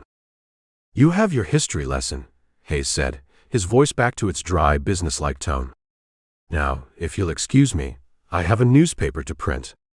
The news, you understand, waits for no man." He walked out, leaving Rip alone in the quiet, dusty room, the weight of a dead man's past now resting squarely on his shoulders. Chapter 13. They're quiet. Patrick Sullivan stood on the porch, a cup of coffee steaming in his hand, his eyes scanning the ridges that surrounded the valley. Too quiet. Rip leaned against a porch post, whittling a piece of cottonwood with his knife. The silence had been pressing in on them for 2 days, ever since the night of the fire. "A snake doesn't rattle right before it strikes," he said. The front door opened, and Maggie came out, her face pale. "Da," she said, her voice tight. "The horses. The 3 best mares are gone from the far pasture." Sullivan set his coffee cup down with a sharp click. "What?" "Paco just rode in," she said. "He found the fence cut. The tracks lead north." Rip closed his knife and pushed himself off the post. "Let's go see." The tracks were clear in the dry, sandy soil of the arroyo. 1 man leading 3 horses. He was good. He hadn't wasted a single motion, keeping to the hard ground where he could, using the brush for cover. "He knows what he's doing," Rip said, kneeling to examine a print. "Not a heavy man. Riding a shod horse, but the shoes are worn. He's been traveling." "Dutch Henry born," Sullivan said, the name a curse on his lips. "He's got a light hand with a rope, and a heavy hand with a running iron. Works for Brown when the price is right." "He's not trying too hard to cover his trail," Rip observed, looking at the tracks leading north into the broken country. "He's arrogant," Sullivan said. "He thinks there's no one left to come after him." "He's wrong," Rip said, swinging up into his saddle. They followed the trail for 2 hours, climbing higher into the rocky, pinon-studded hills that formed the northern border of the Circle S. The tracks led them to a narrow, hidden canyon, a perfect place to hold stolen stock. Rip dismounted, signaling for Sullivan to do the same. They left the horses and moved forward on foot, silent as smoke. They heard the low nicker of a horse, then the murmur of voices. They crept to the edge of a rocky outcrop and looked down. Below them was a small, grassy clearing. The 3 Circle S mares were there, picketed and calm. A small branding fire was going, a running iron heating in the coals. 3 men were with the horses. One of them, a lanky man with a weathered face and quick, nervous eyes, was Dutch Henry born. "Get that iron hot," Dutch Henry was saying to one of his men. "These mares are taking a trip to Kansas. They need new travelin' papers before they leave." The other man laughed. "Brown's gonna be pleased. These are prime horseflesh." "Brown's always pleased when he's gettin' his cut," Dutch Henry said. "Now get to it. I want to be in Trinidad by tomorrow night." Rip looked at Sullivan. The old man's face was a thundercloud, his hand tight on his shotgun. "We can't take them head-on," Rip whispered. 3 to 2, and they've got the cover." Sullivan looked like he was about to argue, every instinct telling him to charge down there and start shooting. But he looked at Rip, saw the cold, calculating calm in his eyes, and nodded. Rip scanned the canyon walls above the clearing. The rock was loose, fractured. An idea began to form. He pointed. "Stay here," he whispered. "When you hear the rocks fall, give them a taste of that shotgun. But don't show yourself." He backed away from the ledge and began to climb, circling around to a spot directly above the rustlers' camp. He moved with a tracker's silence, his boots finding sure holds on the rock. He found what he was looking for, a large, precariously balanced boulder, held in place by a few smaller rocks. He lay flat, took a deep breath and began to push. Down below, Dutch Henry was testing the heat of the running iron. "All right, bring that sorrel mare over here. Let's give her a new name." That's when the world came crashing down. The boulder Rip had dislodged, hit the canyon wall and shattered, sending a shower of rock and dust down onto the clearing. It wasn't a huge rock slide, but it was loud and violent. The horses screamed and pulled at their picket lines. One of the rustlers, the one holding the mare, was knocked off his feet by a falling rock. In the midst of the chaos, the deep-throated boom of Sullivan's shotgun echoed through the canyon, the buckshot tearing through the rustler's camp, shredding a bedroll and sending a coffee pot flying. Dutch Henry and his remaining men reacted instantly. They dove for cover behind a cluster of boulders, their own guns coming out. They were shooting blind, firing up at the ridge where they thought the attack was coming from. The injured man was on the ground, clutching his leg, a piece of rock having pinned him to the ground. The horses, panicked by the noise and the gunfire, had broken their picket lines and were scattering, running deeper into the canyon. "It's a trap," Dutch Henry yelled. "Let's get out of here." He and his partner broke from cover, running for their own horses, which were tied farther down the canyon. They fired a few wild shots back toward the ridge, then disappeared into the brush. Rip scrambled back down to Sullivan. "Let's get the horses." They found the injured rustler groaning on the ground, his leg broken in 2 places. He was young, no older than Jake Morrison, his face a mask of pain and fear. "Where were they headed?" Rip asked, standing over him. "Don't know," the kid gasped. "Trinidad, maybe. Dutch Henry, he sells 'em to a man up there. Part of a string that runs all the way to Dodge City. Brown gets a piece of every horse, every cow that goes up the line." Rip and Sullivan spent the next hour gathering the mares. They were spooked but unhurt. "What about him?" Sullivan asked, nodding toward the injured rustler. "We'll splint his leg and leave him," Rip said. "His friends will either come back for him, or they won't. Either way, it's not our problem." They worked in silence, their movements efficient. When they were done, they mounted up. The 3 mares were on a lead rope, ready to go home. Rip looked at the tracks of the 2 escaped riders, heading north. He looked at the vast, empty country that stretched out before them. This wasn't just about the Circle S anymore. It was bigger. It was a network, a web, and Hoodoo Brown was the spider at the center of it all. He turned his horse, not back toward the Circle S ranch, but to face the northern trail. He pulled the brim of his hat down low against the sun. Chapter 14. You're looking for ghosts. Honest John Mackenzie polished the bar, his movements slow and methodical. The Barlow and Sanderson line still has an office, but it ain't much more than a place to store old leather and memories. The train killed the stagecoach business dead as a doornail. "Where do I find it?" Rip asked, nursing a beer he didn't want. "Down by the old livery end of the street," Mackenzie said without looking up. "There's a man there. Old Pete. Drove the route from here to Santa Fe for 20 years. He's got more stories than a dog has fleas. Just be careful which ones you ask him to tell." Rip found the office easily enough. It was a sagging adobe building with a faded sign that read Barlow and Sanderson Overland Mail. A retired Concorde coach sat out front, its red paint peeling, its leather suspension cracked and dry. It looked like a tired old animal put out to pasture, dreaming of a time when it was the king of the road.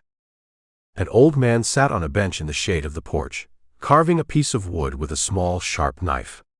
He had a face like a dried-up riverbed, a white mustache stained yellow with tobacco, and eyes that were the color of the faded blue sky.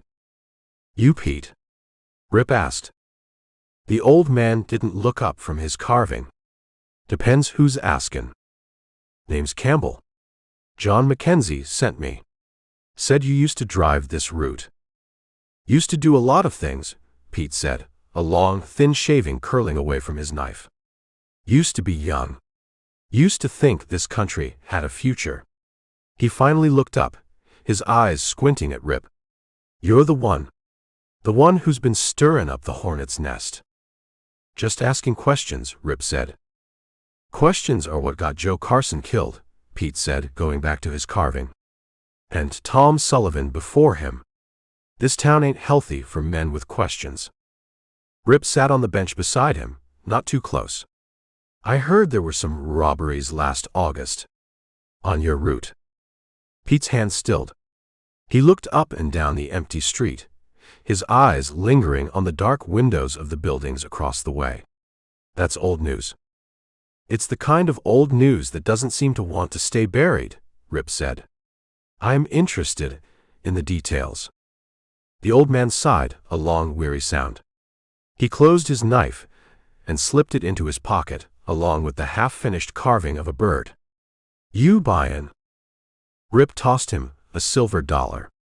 Pete caught it with a surprising quickness and disappeared into the dark office. He came back with a dusty bottle and 2 tin cups. He poured 2 generous measures of whiskey that smelled like it could strip paint. Last August, Pete said after taking a long drink. Twice in 1 week. The first time was the eastbound run, just past Tecolote. Place called Dead Man's Canyon. They knew we were carrying the army payroll. 3 of them masked up. They were professionals. Didn't say a word more than they had to. Took the strong box, shot the guard in the leg just to make a point, and vanished. Any idea who they were? Pete took another drink. The sheriff at the time, a man named Carson, he had his suspicions. He arrested a fella. A known hard case named Selim Cady. They called him Frank. Had a pocketful of new money, and no good story about where it came from. What happened to him? What do you think happened? Pete said, a bitter twist to his lips. Hoodoo Brown was the justice of the peace. He held the hearing. Cady had 2 witnesses who swore he was playing poker with them in a back room at the Variety Hall all night.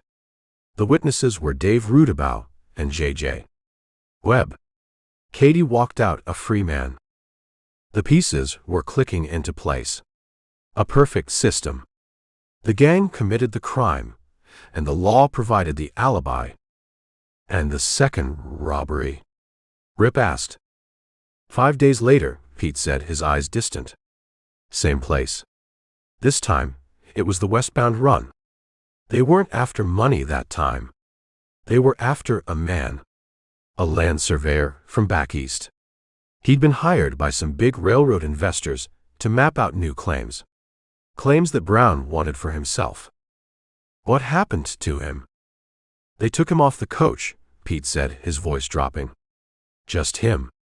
Left the other passengers and the mail bags. Told me to drive on and not look back. Said if I did, they'd kill everyone on board. He drained his cup. I did what they told me. I drove on. And the surveyor? They found him a week later, Pete said quietly. Or what was left of him. Brown, in his capacity as county coroner, ruled that he'd been attacked by a mountain lion. Never mind that he'd been shot twice in the head. Rip stared out at the dusty street.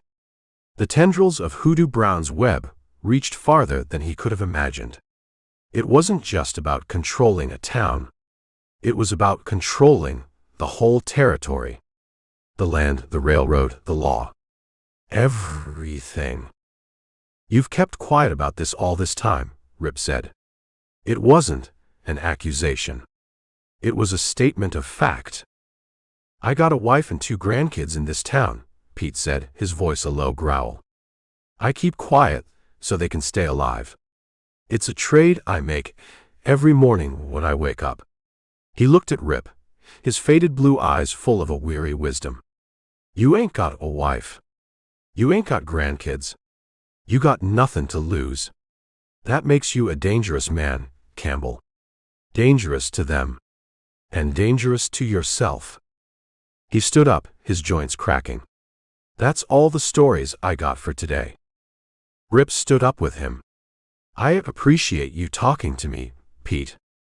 I didn't talk to you, the old man said, picking up the bottle and the cups. You and me, we just shared a drink on a hot afternoon. That's all. He disappeared back into the dark office, leaving Rip alone on the porch with the ghosts of dead men and the tired old stagecoach. Rip walked to his horse. He wasn't going back to the Circle S, not yet. He swung into the saddle, his mind working, putting the pieces together. The stagecoach, the train, the horses, the cattle. It was all one big operation. He turned his horse, not east toward town, but west, toward the setting sun.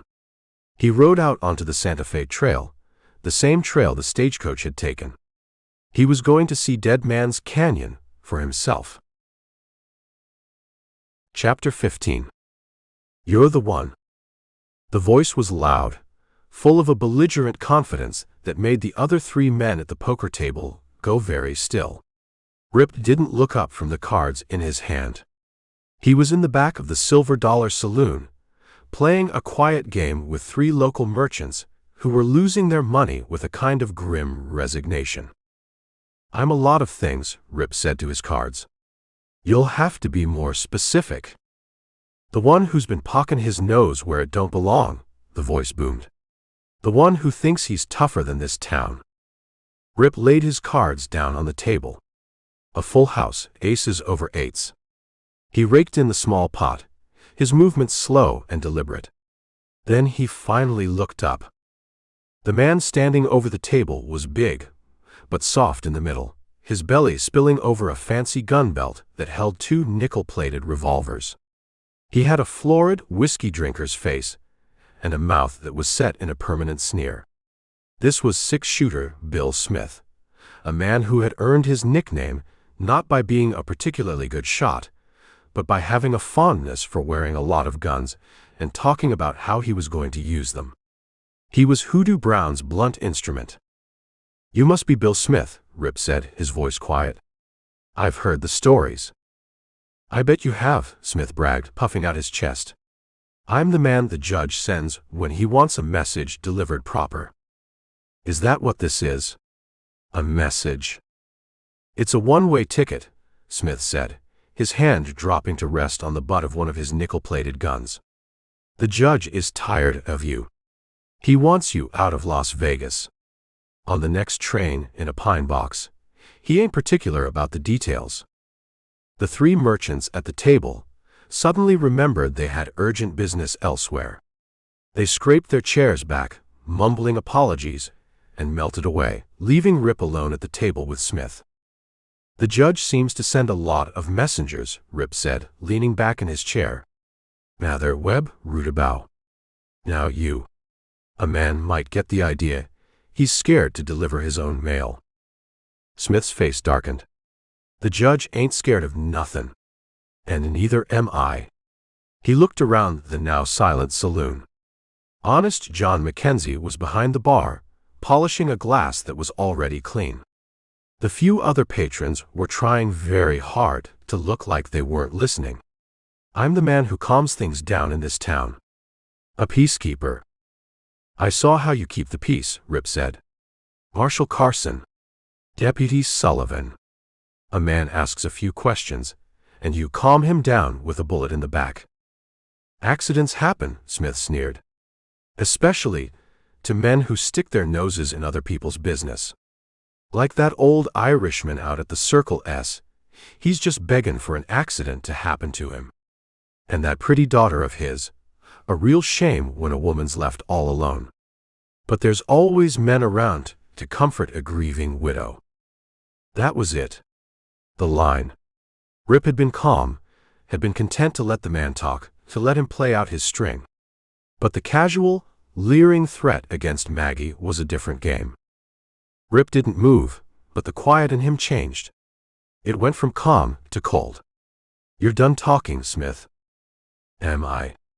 Smith laughed, a loud, ugly sound. "I'm just getting started. After we're done with the old man, maybe I'll ride out there myself. See if she's as—" He never finished the sentence. Rip moved. It wasn't a fast draw, not in the way the dime novels described it. It was a single, fluid motion.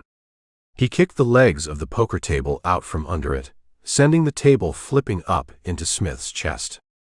Smith grunted, surprised, stumbling backward as the heavy wooden table hit him. It was all the time Rip needed.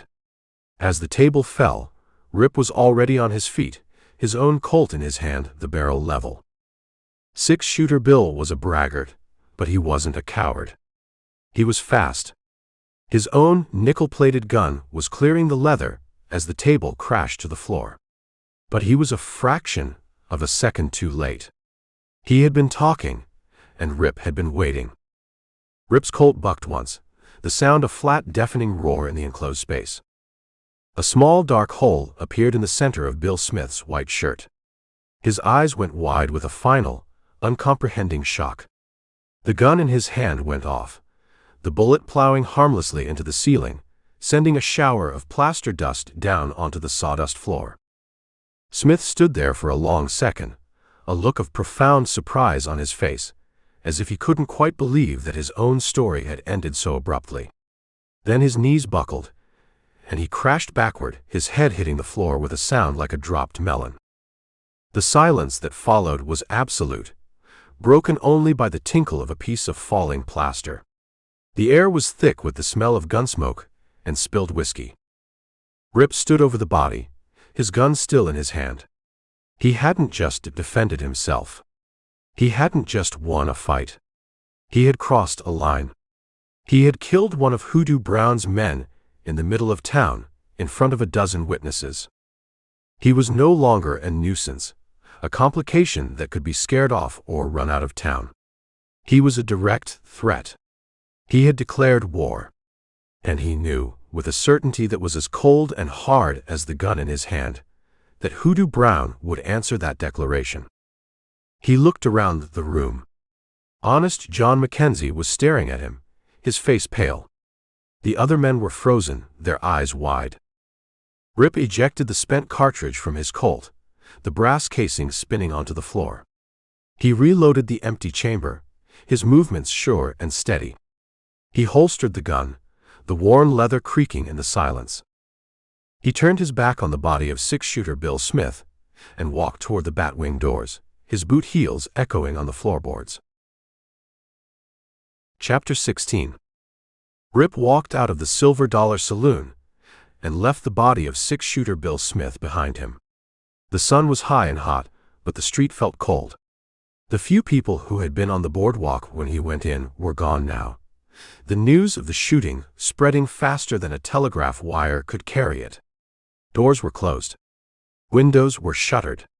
He had killed one of Hoodoo Brown's men, and the town was holding its breath, waiting to see what would happen next. He didn't go to the livery. He didn't go back to the Circle S. He walked toward the railroad station. The railroad was the heart of Las Vegas. It was the artery that pumped money and people and goods into the town, the reason for its frantic, chaotic growth. And Rip knew, with a gut certainty, that if you wanted to understand how a man like Hoodoo Brown could control a town, you had to understand how he controlled its heart. The station was a long, low building of new lumber that still smelled of pine sap. A crowd of people milled on the platform, drummers with their sample cases, families heading east, prospectors with the look of failed hope in their eyes. The air was full of the smell of coal smoke and the hiss of steam from a waiting locomotive. It was the legitimate face of Las Vegas, the part of the town that ran on schedules and timetables. Rip bypassed the main waiting room and walked down the platform to the freight office. It was a smaller, grittier version of the passenger station, piled high with crates and barrels. He found Thomas Patterson in a small, cluttered office, a green visor on his forehead, a cigar clenched between his teeth. When Patterson saw Rip standing in his doorway, the cigar fell out of his mouth. "Campbell," he stammered, his face going pale. He scrambled to his feet, knocking over a stack of ledgers.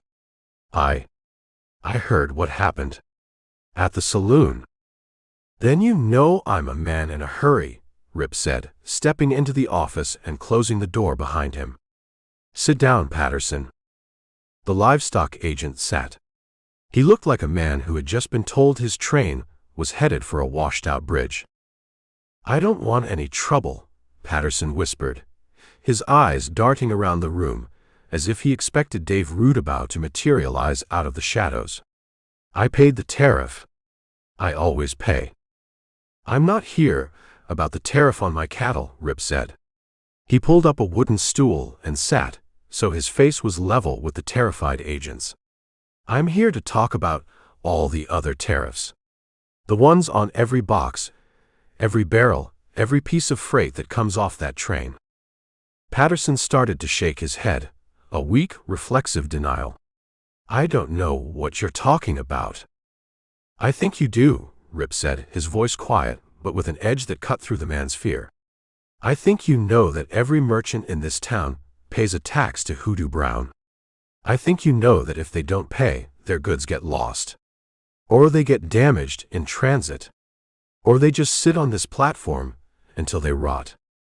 Patterson stared at him, his mouth opening and closing but no sound coming out. "I'm a reasonable man, Patterson," Rip went on. "But my patience is wearing thin. I just put a man in the ground who worked for Hoodoo Brown. That makes me a target. And a man who's a target doesn't have time for games." He leaned forward just slightly. "So you're going to tell me how it works? All of it? From the top down?" The livestock agent broke.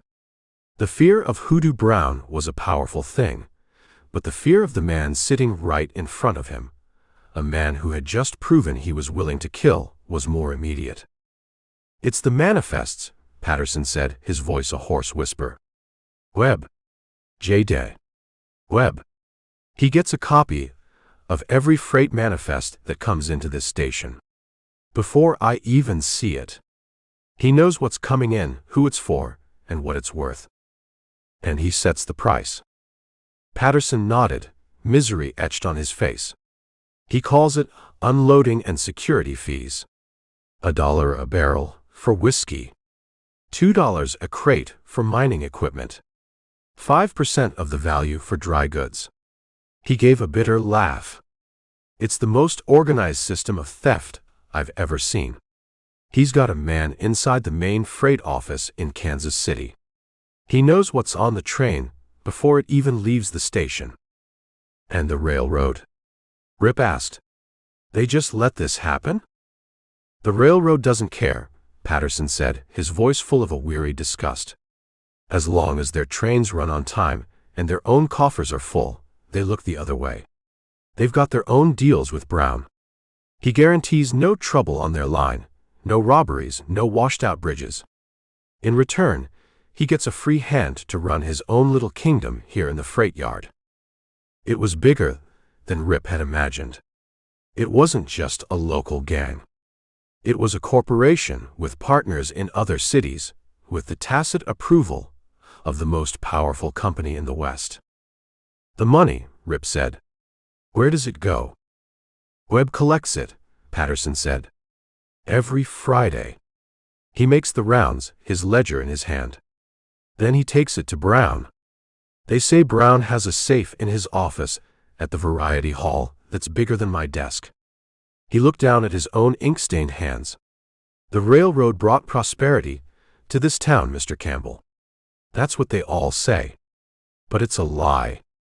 The railroad brought a river of money, and Hoodoo Brown built a dam. And he's the only one who gets to decide who drinks." Patterson finally looked up, a flicker of defiance in his nervous eyes. "He's choking this town to death. We're all just paying for the privilege of breathing his air." Rip stood up. He had what he came for. Another piece of the puzzle, a big one. "Thank you for your time, Mr. Patterson," he said. "What are you going to do?" the agent asked, his voice a whisper. "The same thing you do with any dam," Rip said. "You find the weak spot. And then you blow it wide open." He turned and walked out of the office, leaving the agent sitting in the cluttered room with the smell of his own fear. Rip stepped out onto the platform. The train was getting ready to leave, the conductor calling out his final warning. People were hurrying, finding their seats, settling in for the long ride to a place that wasn't Las Vegas. For a moment, Rip felt a powerful urge to join them. To swing up onto that train and let the wheels carry him away from this town and its rot. But he turned his back on the train and walked toward the street, his boot heels clicking a steady, resolute rhythm on the wooden planks. Chapter 17. He's not going to make it through the night. Dr. Morrison's voice was a low rumble, stripped of all emotion. He stood in the back room of his small office, a room that smelled of stale blood and carbolic acid. A man lay on the operating table, a thin sheet pulled up to his chest. His breathing was a shallow, wet rattle. "Who is he?" Rip asked, looking at the man's pale, sweaty face. "Calls himself Jack Pierce," the doctor said. "Most folks call him Bullshit Jack. He's a low-level thug for Brown. A liar and a braggart. Someone disagreed with one of his stories last night. Put a .44 slug in his gut. Brown's men." "Who else?" Morrison said with a weary shrug. "He must have outlived his usefulness. They left him in an alley behind the Silver Dollar. I brought him here. Not much I can do but give him whiskey for the pain." The man on the table groaned, his eyes fluttering open. They were cloudy with pain and fear. They fixed on Rip. "You," the man rasped, a bloody froth on his lips. "You're Campbell." "That's right," Rip said, stepping closer. "They're gonna kill you too," Pierce whispered. "Just like they did Carson." Rip looked at the doctor. Morrison gave a slight nod. "Tell me about Carson," Rip said, his voice quiet. "Tell me what really happened." A strange gurgling sound came from Pierce's throat. It might have been a laugh. It was a show. A play. The judge, he wrote the whole damn thing. He coughed, a racking, painful spasm that shook his whole body. Dr. Morrison stepped forward and held a tin cup of whiskey to the dying man's lips. Pierce drank greedily, the liquor spilling down his chin. "He wasn't drunk," Pierce whispered, his eyes locking on Rip's. "Carson. He wasn't drunk. He was lured. Webb. J-Day. Webb told him there was going to be trouble. Said some cowboys from a trail herd were going to shoot up the variety hall. Carson walked right into it." The story came out in broken pieces, punctuated by gasps for breath. Pierce had been there. He'd been one of the men planted in the saloon, one of the witnesses. "We were all there," he said. "Me, Dutchie, a few others. Our job was to make it look right. To make it look like Carson was the one making trouble." He coughed again, a deeper, wetter sound this time. "Brown, he wanted it public. He wanted the whole town to see. To see what happens when you cross him. He wanted to kill the law and have the law say it was legal." "So Carson never drew first," Rip said. "It wasn't a question." "Never had the chance," Pierce rasped. "Brown started talking to him. Goading him. Calling him a coward. Carson, he was a proud man. He told Brown to go to hell. And Brown, he just smiled. And he shot him." Pierce's eyes were wide with the memory. "Shot him right in the side. And as Carson was fallen, he shot him again." The bookkeeper. Dr. Morrison's word for it. Brown didn't just break the law. He rewrote the ledgers of life and death to suit his own accounts. "Why are you telling me this?" Rip asked. "You're one of them." "Was," Pierce whispered, a flicker of anger in his dying eyes. "Was one of them. But they leave you. They use you up and leave you in an alley to die." He tried to push himself up on his elbows, but fell back, exhausted. "He keeps a book." "Webb does." "A ledger. Got everything in it. Every payoff. Every tariff. Every name." "Where is it?" "Safe," Pierce said, his voice fading. "In the variety hall. Brown's office. Big iron safe." He looked at Rip, a strange, pleading look on his face. "You kill him, Campbell. You kill that snake. For me. For Carson." His head lolled to the side, a final, rattling breath escaping his lips. His eyes stared, unseeing, at the ceiling. Bullshit, Jack Pierce had finally told the truth. Rip stood there for a long moment, looking down at the dead man. He felt a strange sense of pity for the low-life thug, who had, in his last moments, tried to find some small piece of redemption. He looked at Dr. Morrison. The doctor looked tired, older than he had just a few minutes ago. He had another death certificate to sign. Another lie to write down. He said Brown keeps a ledger, Rip said, his voice quiet but hard as steel. In his safe. The doctor's eyes went wide. You can't be serious, Campbell. That place is a fortress. Brown and his men are always there. Rip reached down and closed the dead man's eyes.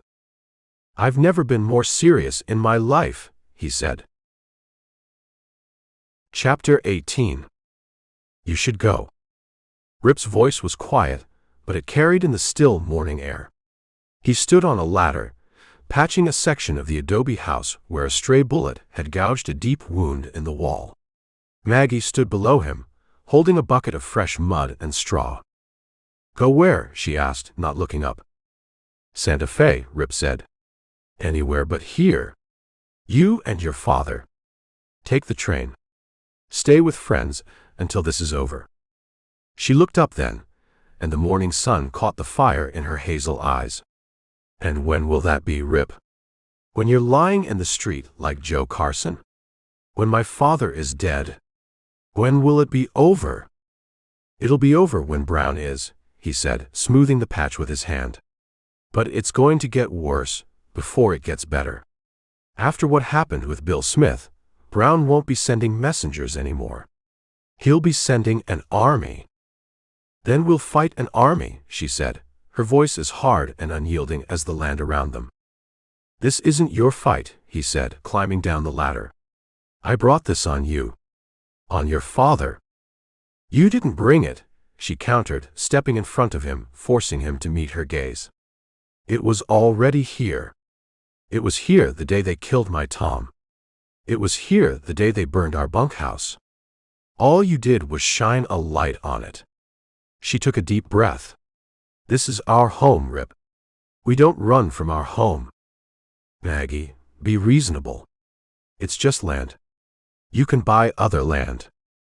Her expression hardened. She turned and looked out across the valley, at the green line of cottonwoods that marked the creek, at the brown hills that rolled away to meet the blue mountains. Do you know what this land is? She asked, her voice quiet now, but with an intensity that made the hairs on Rip's arms stand up. It's not just land. It's not something you buy and sell like a sack of flour. She pointed toward a small, fenced-off plot near the creek, shaded by a single ancient cottonwood. My mother is buried there. My two brothers, who died of fever the first winter, they're buried there too. She turned back to him. My father, he came from Ireland.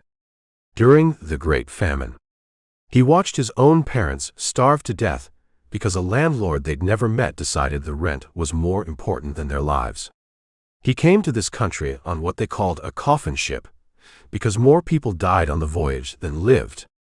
He came here with nothing but the clothes on his back, and a memory of what it feels like to have everything taken from you. The story poured out of her, a history that was as much a part of the Circle S as the dirt and the rock.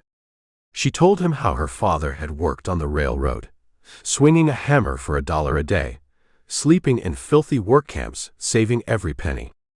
How he'd walked west from Kansas, leading a single-pack mule, looking for a place where a man could build something that was his own. He found this valley, she said, her voice soft with a kind of fierce reverence. There was nothing here. Just grass and water and sky. He built the first cabin, that little one behind the main house, with his own 2 hands. He cut the timber, he made the adobe bricks. He fought off wolves and Comanches. He survived blizzards that would freeze a man solid in his own bed. He poured his whole life into this dirt, Rip. She looked at him, and he saw not just a grieving widow, but the daughter of a king defending her kingdom. This isn't just a ranch, she said, her voice thick with an emotion that was part grief, part pride, part pure, unadulterated defiance. "It's my father's soul. It's my mother's memory. It's the only home my family has ever known. You can't just pack that up in a suitcase and take it to Santa Fe. You can't sell it for a handful of Hoodoo Brown's dirty money. Some things you don't sell. Some things you fight for." She took a step closer, her eyes boring into his. "I will not be driven out by criminals. I will not let my father's life be for nothing. I will stand here, and I will fight. With you or without you. But I will not run." Rip stood there, the morning sun warm on his back, and felt a profound sense of shame. He had seen this as a problem to be solved, a fight to be won.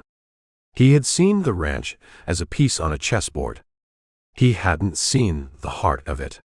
He hadn't understood the roots that went down deep, not just into the soil, but into the very soul of the people who lived here. He was no longer just helping a woman in trouble. He was defending a legacy. He looked at her, at the strength and the fire in her face, and he knew that he would follow her into hell itself. "All right, Maggie," he said, his voice quiet. "We don't run." A flicker of relief, so quick he almost missed it, passed through her eyes. Before she could reply, they heard the sound. The frantic, desperate drumming of a horse's hooves, coming hard from the direction of town. One of the two remaining ranch hands, a young man named Paco, came flying into the yard, his horse lathered in sweat, its sides heaving. "Riders," he yelled, pulling the horse to a skidding stop. "Coming from the east. A lot of them.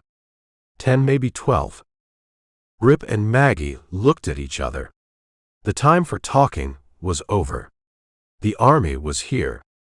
Rip turned to Paco, his voice sharp and clear, all business now. "Bar the main gate. Get every rifle you can find up to the house. Get your father, Maggie. Now." Chapter 19. Bar the main gate. Get every rifle you can find up to the house. Get your father, Maggie. Now. Rip's words cut through the sudden, sharp silence that followed Paco's warning. The young ranch hand, his face pale under its tan, nodded and spurred his tired horse toward the main corral gate. Maggie was already gone, running into the house, her voice calling out for her father. Rip followed her in, his Colt already in his hand. The inside of the house was cool and dim, a stark contrast to the bright, hot fear that had just ridden into the yard. Patrick Sullivan met them in the main room, his shotgun in his hands, his face a mask of cold fury. "How many?" 10, maybe 12, Rip said. "They're coming from the east." "That'll be Rutabow," Sullivan grunted. "He likes to lead the charge." A boy of about 16, with a shock of red hair, and the same stubborn Sullivan jaw as his father and sister, came into the room, carrying 2 heavy Spencer rifles. "I heard," he said, his voice trying for a man's deepness and not quite making it. "I got these from the storeroom, duh." "Good boy, Danny," Sullivan said, taking one of the rifles. He looked at his son, a flicker of pain in his eyes. "You stay in the back room. With the door barred." "I can shoot," the boy insisted. "You taught me." "You'll do as you're told," Sullivan said, his voice leaving no room for argument. The first shot shattered a window in the parlor, the sound of the breaking glass unnaturally loud in the tense quiet. "They're here," Maggie said, her voice steady as she took a position by another window, her Winchester resting on the sill. The world outside erupted. A volley of shots peppered the adobe walls of the house, bullets thudding into the thick mud bricks, splintering the wooden window frames. They weren't trying for accuracy yet. They were announcing their presence, a storm of lead and noise designed to terrify. Rip took a window on the opposite side of the room from Maggie, giving them a crossfire on the yard. He could see them now, dark shapes on horseback, circling the house just outside of effective pistol range, firing as they rode. "They're trying to draw our fire," Rip said, keeping his own gun down. See how many we are. Then we'll not give them the satisfaction, Sullivan growled from his post by the main door. The riders circled for another minute, their taunts and yells carrying on the wind. Then they broke, half of them dismounting and taking cover behind the watering trough and the low adobe wall that enclosed the garden. The other half disappeared into the darkness toward the corrals. The real fight began. The firing was no longer random. It was targeted, methodical. Bullets slammed into the walls around the windows, trying to drive them from their posts. A slug tore through the room, just over Rip's head, and buried itself in the opposite wall with a sound like a hard-thrown fist hitting plaster. Rip waited for a muzzle flash from behind the trough. When he saw it, he fired, a single deliberate shot. He was answered by a curse and the clang of a rifle dropping on hard-packed earth. One of them's hit, Maggie called out, a note of grim satisfaction in her voice. She fired her own Winchester, the heavy boom of it filling the room. The night became a blur of muzzle flashes, the smell of gunpowder, and the constant deadly hum of lead in the air. Rip fought with a cold, detached focus. He was no longer a cowboy.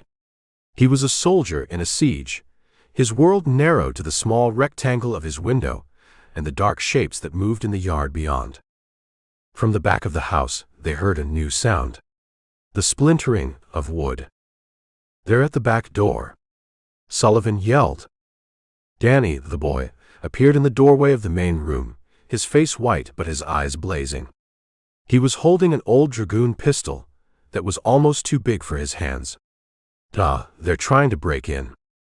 Before Sullivan could answer, a heavy timber crashed against the back door again. The wood groaned, the iron hinges screaming in protest. "Maggie, stay here," Rip commanded. He ran for the back of the house, Sullivan right behind him. They reached the kitchen just as the back door burst inward, torn from its hinges. Two men stood silhouetted in the doorway, their guns raised. Sullivan's shotgun roared, the sound deafening in the small room. The blast caught the first man square in the chest, lifting him off his feet and throwing him backward into the night. The second man, seeing his partner disintegrate in front of him, hesitated for a fatal second. Rip fired. The man staggered back, clutching his shoulder, and disappeared into the darkness. But another man was already moving to take his place. He fired blindly into the dark kitchen. The bullet ricocheted off a cast-iron stove with a high-pitched whine. From the doorway to the main room, the big dragoon pistol boomed, a cloud of black powder smoke filling the air. The man in the back doorway grunted, spun around, and fell. Danny stood there, the big pistol smoking in his hands, his face a mask of shock and disbelief at what he had done. "Get back," Sullivan yelled, grabbing his son and pulling him away from the doorway. But it was too late. Another shot came from the darkness outside. Danny cried out, a sharp, high sound of pain, and crumpled to the floor, the heavy pistol clattering on the flagstones. "Danny!" Maggie screamed, abandoning her post and running to her brother's side. Rip laid down a covering fire through the shattered doorway, forcing the attackers back, giving Sullivan time to drag his wounded son into the relative safety of the main room. Then he smelled it. Smoke. Not the clean smell of gunpowder, but the greasy, acrid smell of burning kerosene. He looked out the front window. The attackers had used the chaos at the back of the house as a diversion.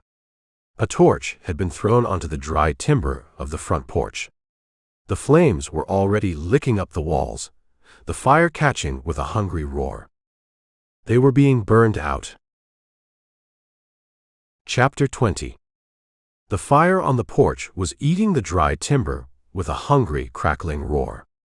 Inside the house, the air was thick with smoke and the smell of blood. Maggie knelt on the floor, tearing strips from a white petticoat, her hands moving with a desperate, focused calm as she tried to staunch the bleeding from her brother's side. Danny was conscious, his face pale and beaded with sweat, his teeth clenched against the pain. Patrick Sullivan stood over them, his shotgun held in a white-knuckled grip, his eyes fixed on the shattered back doorway, a statue of helpless fury. "The fire," Rip said, his voice cutting through the haze of shock. "We have to put it out." He grabbed a heavy wool blanket from a nearby chair and ran for the kitchen, Sullivan right behind him. They filled buckets with water from the pump, the sound of the handle's rhythmic squeak a frantic heartbeat in the chaos. They fought the fire like madmen, throwing bucket after bucket of water onto the flames, beating at the burning timbers with the wet blanket. The heat was intense, the smoke choking. Outside, the last of the night riders were gone, melting back into the darkness, leaving the burning porch as their calling card. It took them 10 minutes to beat the fire into a smoldering, blackened ruin. They stood in the yard, chests heaving, faces black with soot, the cool night air a shock after the intense heat. "He needs a doctor," Maggie said from the doorway. Her voice was flat, stripped of all emotion except a cold, hard fear. Rip and her father went back inside. Maggie had managed to stop the worst of the bleeding, but the boy's breathing was shallow. The bullet had gone in clean, but there was no telling what damage it had done inside. "Morrison," Sullivan said, the name a prayer and a curse. "We have to get Doc Morrison." "I'll go," Rip said before the old man could finish. "They'll be waiting for you," Sullivan said, his voice a low growl. "The town will be crawling with them. They'll be expecting you to make a run for it." "Then I won't run," Rip said. "I'll walk." He looked at Maggie. "Keep him warm. Talk to him. I'll be back before dawn." He didn't take his horse. A man on horseback at this hour would be a target. He went on foot, cutting across the dark pastures, moving with a tracker's silence. He kept to the low ground, using the arroyos and the shadows of the junipers for cover. The moon was a sliver, providing just enough light to see the ground in front of him. It took him over an hour to reach the edge of town. Las Vegas was quiet now, the saloons dark, the streets empty. But it was a watchful quiet, the silence of a spider's web. He moved through the back alleys, a ghost in a town of ghosts. He avoided the main streets, his boots making no sound on the packed earth. He reached the doctor's office, a small adobe building 2 doors down from the undertaker's. A faint light burned in a back window. He didn't knock on the front door. He went around to the back. The door was unlocked. He eased it open and slipped inside. Dr. Morrison was sitting at a small desk in his back room, a bottle of whiskey and a single glass beside him. He wasn't drinking. He was just staring at the wall. He looked up as Rip came in, his eyes weary but not surprised. "I was wondering when you'd show up," the doctor said, his voice a tired rasp. "Is it the boy?" "He's been shot," Rip said. "In the side. He's losing a lot of blood." Morrison sighed, a long, slow sound of resignation. He looked at the whiskey bottle, then back at Rip. "Bringing me out there, it's a death sentence, Campbell. For me. For my family. Leaving him there is a death sentence for him," Rip said, his voice flat. "Brown will know," the doctor whispered, his eyes full of a terrible, helpless fear. "He has eyes everywhere. If I'm gone from my house, he'll know. And he'll know where I've gone." "Then you'll have to be quiet about it," Rip said. The doctor stared at him for a long moment, a silent battle raging behind his sad eyes. He was a man trapped between his oath and his fear. Rip saw the moment the oath won. "Damn you," Morrison said, the words a surrender. He stood up and began to pack his worn leather bag, his hands moving with a sudden, renewed purpose. "All right. Let's go save a boy's life. And maybe get ourselves killed in the process." As he gathered his instruments and bandages, he started talking, the words spilling out of him in a low, bitter torrent, as if lancing a wound that had been festering for years. "He's got a system for everything," Morrison said, not looking at Rip. "A system for theft, for murder, for the law. He's got a man in the telegraph office who reads every wire that comes in and out of this town. He's got a girl at the hotel who reports on every stranger who checks in. He's got a deputy who listens to the whispers in the saloons. He snapped his bag shut. And he's got me. He walked over to a tall filing cabinet and unlocked it with a small key. He pulled out a thick, leather-bound ledger. "This is my private ledger," he said, his voice dropping even lower. "Not the official one I keep for the county. This is the truth." He opened the book on his desk. The pages were filled with his neat, spidery handwriting. Every man Brown has had killed in the last year. Tom Sullivan. Joe Carson. Bullshit Jack Pierce. 29 men in 1 month alone. He flipped a page. "Here. This is the original report I wrote on Tom Sullivan. Before Brown came to my office and explained very politely that I had made a mistake. That Tom hadn't been shot in the back, but had been stabbed in a robbery." He pointed to another entry. "And here's Carson. Shot in the side, the bullet traveling downward. Not the self-defense that 12 good and true citizens swore to." He looked up at Rip, a desperate, hunted look in his eyes. "He makes me falsify the records. He makes me a partner in his murders. I sign my name to his lies, and a piece of my soul dies every time I do it." He closed the ledger. He stood there for a moment, his hand resting on the cover. Then, with a sudden, decisive movement, he pushed the book across the desk toward Rip. "Take it," he said, his voice a hoarse whisper. "It's the only real evidence that exists. It's his whole bloody history, all written down in my hand. It's probably my own death warrant. But I don't care anymore." Rip took the book. It was heavy, filled with the weight of dead men. "Let's go," the doctor said, picking up his bag. "We've got a long walk ahead of us." They slipped out the back door, two shadows moving through a sleeping, dying town, carrying a book of secrets that could either save Las Vegas or get them all killed. Chapter 21. We need to talk. Honest John Mackenzie didn't look up from the glass he was polishing. The saloon was empty, the chairs stacked on the tables, the air smelling of stale beer and last night's ghosts. "We're talking now." "Not here," Rip said, his voice a low murmur. He stood just inside the batwing doors, a silhouette against the bright morning street. "Somewhere private. With the others." Mackenzie's hand stopped its slow, circular motion. He set the glass down, his movements deliberate. He finally looked at Rip, his old eyes full of a weary understanding. "There ain't no private places left in this town, son. The walls have ears." "Your back room," Rip said.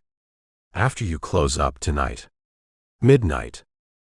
"And who are the others?" "The doctor," Rip said. "And the printer." Mackenzie stared at him for a long moment, then gave a slow, almost imperceptible nod.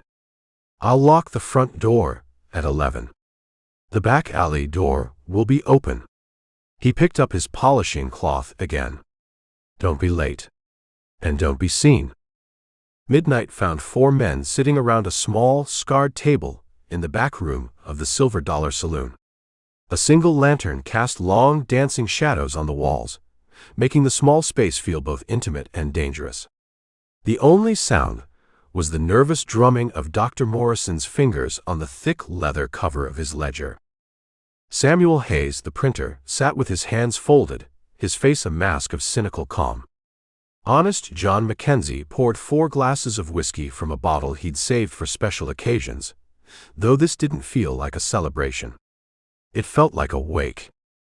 Rip let the silence sit for a moment. He looked at the faces in the lantern light. A bartender, a doctor, a printer. Not an army. But it was what he had. "Thank you for coming," he said finally. "I'm not sure thanks are in order just yet," Hayes said, his voice a dry rustle. "I feel like a man who's just been invited to his own hanging." "We're already at our own hanging," Dr. Morrison countered, his voice a low, bitter whisper. "We're just waiting for Hoodoo Brown to kick the stool out from under us. This," he patted the ledger, "this is a death warrant. For him or for us. I'm no longer content to let him be the one to decide whose name is on it." "What do you want from us, Campbell?" Mackenzie asked, getting to the heart of it. "You want us to strap on guns and go to war with Brown's gang? There are 4 of us.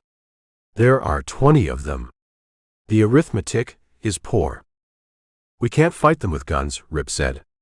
"Not yet. We'd lose. We have to fight them with what we have." He looked at the doctor's ledger. "We have the truth." "The truth is a dangerous thing in a town built on lies," Hayes said. He picked up his whiskey glass. "And I'm the man who prints the lies. Every week, I print the official version of events. I print the inquest findings. I print the notices of sale for ranches that have been stolen. I am, in my own way, as much a part of his machine as Dr. Morrison is." "Then let's break the machine," Rip said, leaning forward, his voice low and intense. "You're a printer, Hayes. You deal in words. You told me yourself that Brown came here with a law book, not a gun. He built his kingdom on paper. We can tear it down the same way." "What are you suggesting?" Morrison asked, his finger-tapping stopping. "A special edition," Rip said, looking at Hayes, "of the Las Vegas Gazette. A single sheet. A broadside. We print the truth. All of it." He nodded toward the ledger. "We print the doctor's real findings on Carson and Sullivan. We print the story of the stagecoach robberies and how Brown's men provided the alibis. We print the story of the train robbery Belle Martinez told me about. We print the names of every man on his payroll, every merchant paying his tariff. We print this." He pulled a folded piece of paper from his pocket. It was the copy of the report Dr. Morrison had given him on Tom Sullivan's death. He slid it across the table. Hayes picked it up. He read it, his expression unchanging. He passed it to Mackenzie. "You can't shoot a story, Campbell," Hayes said, a new sharp light in his watery blue eyes. "But a story can kill a man just the same. If enough people read it." "But will they believe it?" Mackenzie asked, looking up from the paper. "They're scared. They've been scared for so long, I'm not sure they'd know the truth if it bit 'em on the nose." "They'll believe it, because it's what they already know in their hearts," Rip said. "We're not telling them anything new. We're just giving them a voice. We're telling them they're not alone." "And when Brown reads it?" Morrison whispered, the fear creeping back into his voice. "He'll come for us. He'll burn your press, Hayes. He'll burn your saloon, John. He'll come for my family." "He's coming for us anyway," Rip said, his voice hard as stone. "One by one. In the dark. This way we drag it all out into the light. We do it together. Or we hang separately." The 4 men sat in silence, the weight of the decision pressing down on them. The lantern flickered, casting their shadows long and dark against the wall. They were 4 ordinary men, contemplating an act of extraordinary courage, an act that could either save their town or sign their own death warrants. Hayes was the first to break the silence. He picked up his glass of whiskey. "I'll need more paper," he said, his voice a dry crackle. "And a lot more ink." Morrison looked at him, then at Rip. He took a deep, shaky breath and gave a single, sharp nod. Mackenzie looked at the faces around the table. Then he picked up his own glass. "To the truth," he said, his voice rough. "And may it not get us all killed." They raised their glasses. At that exact moment, they heard it. The sound of footsteps on the boardwalk outside the saloon's back door. Heavy, deliberate footsteps. They stopped right outside. The 4 men froze, their glasses halfway to their lips. Rip's hand was already on the butt of his Colt. Mackenzie reached under the table and blew out the lantern, plunging the room into absolute darkness. They sat there, 4 men in a black, silent room, holding their breath, listening to the sound of the enemy waiting just on the other side of a thin wooden door. Chapter 22. And what is courage? Reverend William Stone's voice was not the booming instrument of a fire and brimstone preacher. It was a quiet, resonant sound, a teacher's voice, but it filled the small adobe church, reaching every corner, every shadow. "Is it the loud man with the gun?" he asked, his eyes sweeping over the faces in the pews. "Is it the braggart in the saloon? Is it the man who rules by fear?" The church was more crowded than it had been in years. The pews were full. Men who hadn't seen the inside of a church since their own weddings stood along the back wall, their hats in their hands. Rip was among them, leaning against the cool adobe, his arms crossed. He watched the preacher, but he also watched the congregation. He saw Maggie and her father in the front pew, Patrick Sullivan's back as straight and unyielding as a fence post. He saw Dr. Morrison, his wife beside him, looking more peaceful than Rip had ever seen him.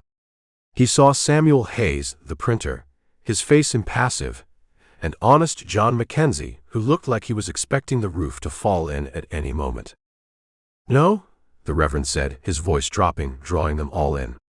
"That is not courage. That is the mask that cowardice wears." He leaned forward over the simple wooden pulpit. True courage is the quiet man who speaks the truth in a room full of lies. It is the woman who does not abandon her home when wolves are at the door. It is the doctor who remembers his oath to heal, even when it puts him in danger. It is the printer who sets the type for a story that needs to be told, knowing the fire it may start. He didn't name names. He didn't have to. Every person in that church knew who he was talking about. He was talking about them. He was talking about the secret they all now shared, the broadside that Samuel Hayes was, at this very moment, setting into type. "We have lived in fear," the Reverend went on, his voice gaining strength. "We have walked with our heads down. We have seen our neighbors suffer, and we have looked away. We have mistaken silence for peace. But there comes a time when silence is no longer peace. There comes a time when silence is a sin. A time when we must choose. Do we serve the man who builds his kingdom on our fear, or do we serve the God who asks only for our courage?" He finished. The silence that followed was different from the one that had preceded it. It was not a silence of fear. It was a silence of thought, of decision. The congregation began to file out, their movements slow, their faces thoughtful. They didn't chatter and gossip as they usually did. They walked out into the bright Sunday sun, and for the first time in a long time, some of them were looking each other in the eye. Rip waited by the door, watching. He saw Maggie turn and look at him, a silent message of thanks passing between them before her father led her away. Reverend Stone was the last to leave, shaking hands with the last of his flock. As he stepped out onto the small porch in front of the church, 2 men who had been leaning against a nearby watering trough straightened up and walked over to block his path. It was Dutchy Schmidt and another one of Brown's thugs, a rat-faced man named Katie. "That was a real nice sermon, Reverend," Dutchy said, a lazy, menacing grin on his face. "All that talk about courage. Real, inspiring." "The Word of God is meant to be," the Reverend said, his face calm, though Rip could see the tightness around his eyes. "Yeah, well," Katie said, picking at his teeth with a dirty fingernail. "Sometimes the Word of God can get a man in a whole heap of trouble. Especially when he starts getting specific." "I don't know what you mean," the Reverend said. "I think you do," Dutchy said, taking a step closer. "The judge, he values a peaceful town. He don't like it when people stir up trouble.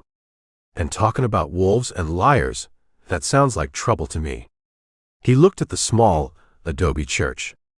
"It's a nice little church you got here. Dry timber. Old adobe. A place like this, It'd go up like a torch if a man was careless with a lantern. The threat was as plain and ugly as the men who delivered it. The Reverend stood his ground. "Are you threatening me, Mr. Schmidt?" "Threatening you?" Dutchy laughed, a short, ugly sound. "Nah. Just making an observation. About fire safety." That's when Rip moved. He didn't run. He just walked, his boot heels making a soft, deliberate sound on the wooden porch steps. He came to stand beside the Reverend. He didn't say a word. He just looked at Dutchy Schmidt. Dutchy's grin faded. He hadn't seen Rip standing there in the shadows of the doorway. He looked from Rip's calm, cold eyes down to the butt of the Colt that was tied down to his leg. He remembered the stories about six-shooter Bill Smith. "Campbell," he said, his voice losing some of its bluster. "This ain't your business." "The Reverend is a friend of mine," Rip said, his voice quiet. "And I don't like it when people threaten my friends." "We was just talking," Katie mumbled, taking a half step back. "Your talking is done," Rip said. "Now you're going to listen. You're going to get on your horses, and you're going to ride back to whatever hole you crawled out of. And you're going to tell Hoodoo Brown that this church and this man are off limits. You're going to tell him that if anything happens to either of them, if a single window gets broken, if a single match gets lit, I'm not coming for his men. I'm coming for him. Do you understand me?" Dutchy and Katie looked at each other. They were thugs, used to bullying unarmed men. They weren't used to this. They weren't used to a man who looked at them like they were already dead. Dutchy spat a stream of tobacco juice into the dust. "You're making a mistake, Campbell." "That's my business," Rip said. "Now get out of here." For a long, tense moment, no one moved. Then, Dutchy Schmidt, the man who had lied under oath at a coroner's inquest, the man who had terrorized honest citizens for months, made a decision. He turned, without another word, and walked away. Katie scrambled after him. They mounted their horses and rode off, not looking back. The last of the churchgoers, who had been frozen on the street watching, let out a collective breath. A small victory, but a public one. They had seen Hoodoo Brown's men back down. The Reverend turned to Rip, a look of profound gratitude on his face. "Thank you, Mr. Campbell." "You're the one who did the talking, Reverend," Rip said. "I just stood here." "You did more than that," the Reverend said. "You gave them hope." Rip looked out at the street. He saw the faces of the townspeople. He saw them, standing a little taller.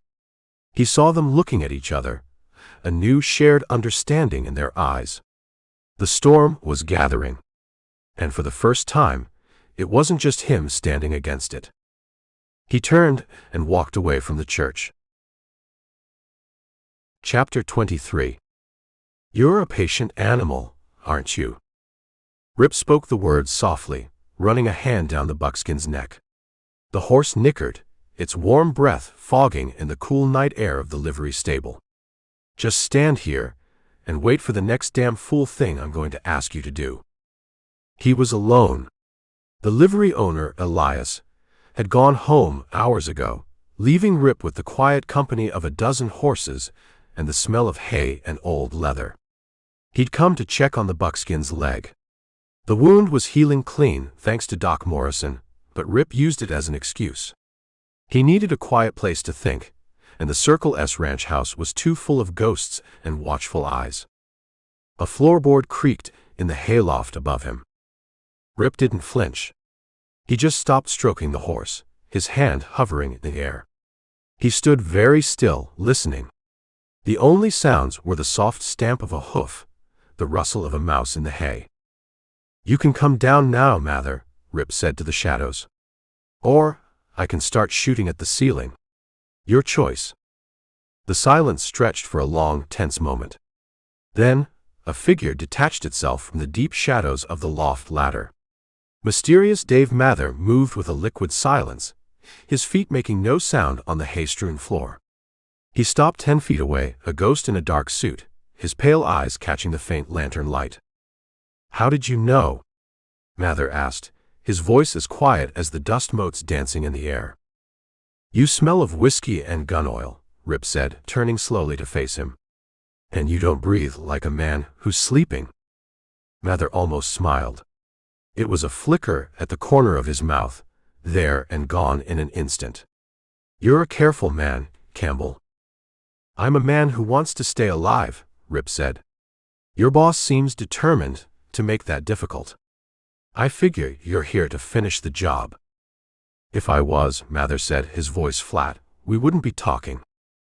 He was right. If Mather had come to kill him, Rip would already be dead. This was something else. "Then what do you want?" Rip asked. Mather walked closer, stopping on the other side of the stall door. He looked at the buckskin, his pale eyes appraising the horse's clean lines, the healed wound on its leg. "Brown's getting nervous," Mather said, his gaze still on the horse. "The town's talking. The preacher's sermon, the printer getting brave. You've kicked the anthill, Campbell. And the ants are starting to bite. Is that why you're here? To deliver another warning?" "No," Mather said. He finally looked at Rip, and his eyes were as cold and empty as a winter sky. "I'm here to tell you that Brown is done with warnings. He's done playing games. He's planning something big. Something to remind everyone who runs this town." Rip waited. "Tomorrow," Mather said, his voice dropping even lower. "The 7 o'clock train. Eastbound. It's carrying the Army payroll from Fort Union. And a silver shipment from the mines up in Colorado." He paused. "He's going to hit it. Just outside of town. He's got it all planned. Rudabout Webb, Dutch Henry. Every man he has left.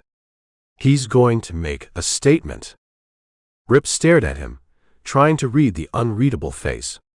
"And why are you telling me this? You're his marshal." "I'm a man who values a clean operation," Mather said, a hint of disgust in his voice. "This isn't clean. It's loud. It's messy. It'll bring the U.S. Marshals down on this town like the wrath of God. It's bad for business." "I don't believe you," Rip said. "There's more to it than that." Mather looked at him for a long moment. "You faced down Dutchie and Katie at the church. You didn't have to. It wasn't your fight." "It was," Rip said. "Maybe," Mather conceded. "You're a man who stands for something. I can respect that, even if I don't agree with it." He looked around the quiet livery. "Brown, he stands for nothing but himself. He's a snake eating its own tail. He's become a liability." It wasn't a crisis of conscience. It was a business decision. Mather was a professional, and Hoodoo Brown was no longer acting like one. He was acting like a cornered animal, and that was dangerous for everyone, including the men on his own payroll. "So you're just going to let me stop him?" Rip asked, testing him. "Why not do it yourself?" "It's not my play," Mather said. "My job is to keep the peace in town. What happens on the railroad tracks is out of my jurisdiction." It was a neat, legalistic answer that meant nothing and everything. Mather was giving him the information, but he wasn't going to get his own hands dirty. He was giving Rip the rope, and he was going to stand back and see if he was smart enough to hang Brown with it. "This could be a trap," Rip said. "It could be," Mather agreed without hesitation. "You're a gambling man, Campbell. You've been betting your life since the day you rode into this town. This is just one more hand." He turned to go. "Mather," Rip said. The marshal stopped, his back to Rip. "Why?" Rip asked again.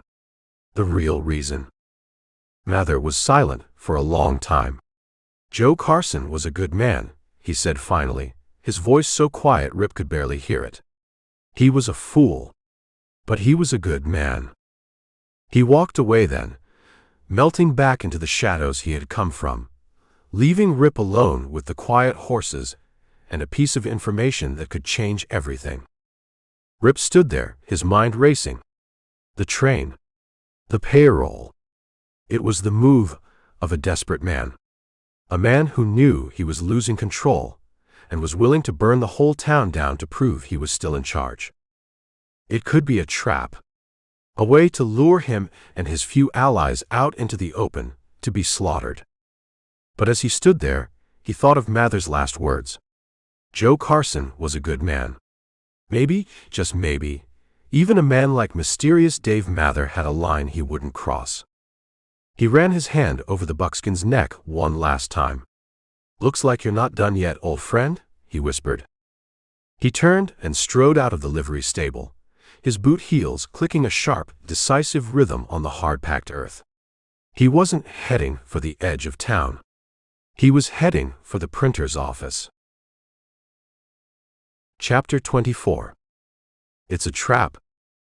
Samuel Hayes said the words flatly, his ink-stained fingers steepled on the cluttered desk of his back office. The big press in the other room was silent for once, giving the printer's words a heavy, final quality. Mather is playing you, Campbell. He's setting you up to be slaughtered. Maybe, Rip said. He stood by the grimy window, looking out at the dark alley. Or maybe he's just a man who's decided he's on the wrong side of a losing bet. Dr. Morrison, his face pale in the lantern light, shook his head. Even if it's true, what can we do? There are 4 of us. How do we stop a train robbery? We don't stop the robbery, Rip said, turning from the window. We interrupt it. He looked at the faces in the room. The printer, the doctor, and honest John Mackenzie, who stood by the door like a nervous sentry. We let them make their move. We let them think they've won. And then we hit them when they're busy counting the money. Hayes pulled a railroad timetable from a stack of papers. The 7 o'clock eastbound. Mather was right. It carries the Army payroll and the silver shipment on the 2nd Tuesday of every month. He peered at Rip over his spectacles. It slows for the grade, about a mile east of town. A place called Devil's Gulch. Easy place to stop a train. That's where they'll do it, Rip said.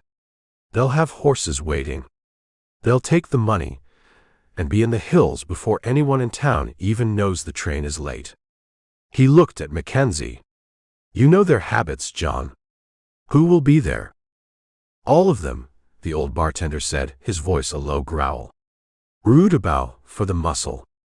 Webb to handle the strong boxes. Dutch Henry and the rest of the hard cases to watch their backs. And Brown. Brown will be somewhere close, watching, making sure it all goes according to his plan. Then we need to change the plan, Rip said. He leaned over a map of the county that was tacked to the wall, a relic from a time when people were still trying to make sense of the land instead of just stealing it. He pointed with the tip of his knife. They'll stop the train here, at the narrowest part of the gulch. But they won't expect a fight there. They'll expect it back here. In town. What are you thinking? Morrison asked, his voice tight with a fear he was trying hard to control. I'm thinking, Rip said, that we give them a surprise. The air in Devil's Gulch was cold and still. The moon was a sliver, hidden behind a thin veil of clouds, leaving the narrow, rock-strewn canyon in near total darkness. Rip lay flat on a rocky ledge overlooking the tracks, a Winchester rifle resting on the rock in front of him. Below him, he could see the dark shapes of Hoodoo Brown's gang moving into position. There were 10 of them, just as Mather had said. They worked with a quiet, practiced efficiency, piling rocks on the tracks, setting up a perimeter. They were professionals. Rip was not alone. He had Patrick Sullivan and 2 of his toughest ranch hands with him, hidden among the rocks on the opposite side of the gulch.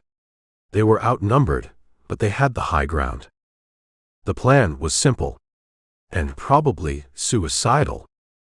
They heard it before they saw it, a low, mournful whistle echoing through the hills. Then the rumble, a sound that grew from a tremor in the rock to a ground-shaking roar.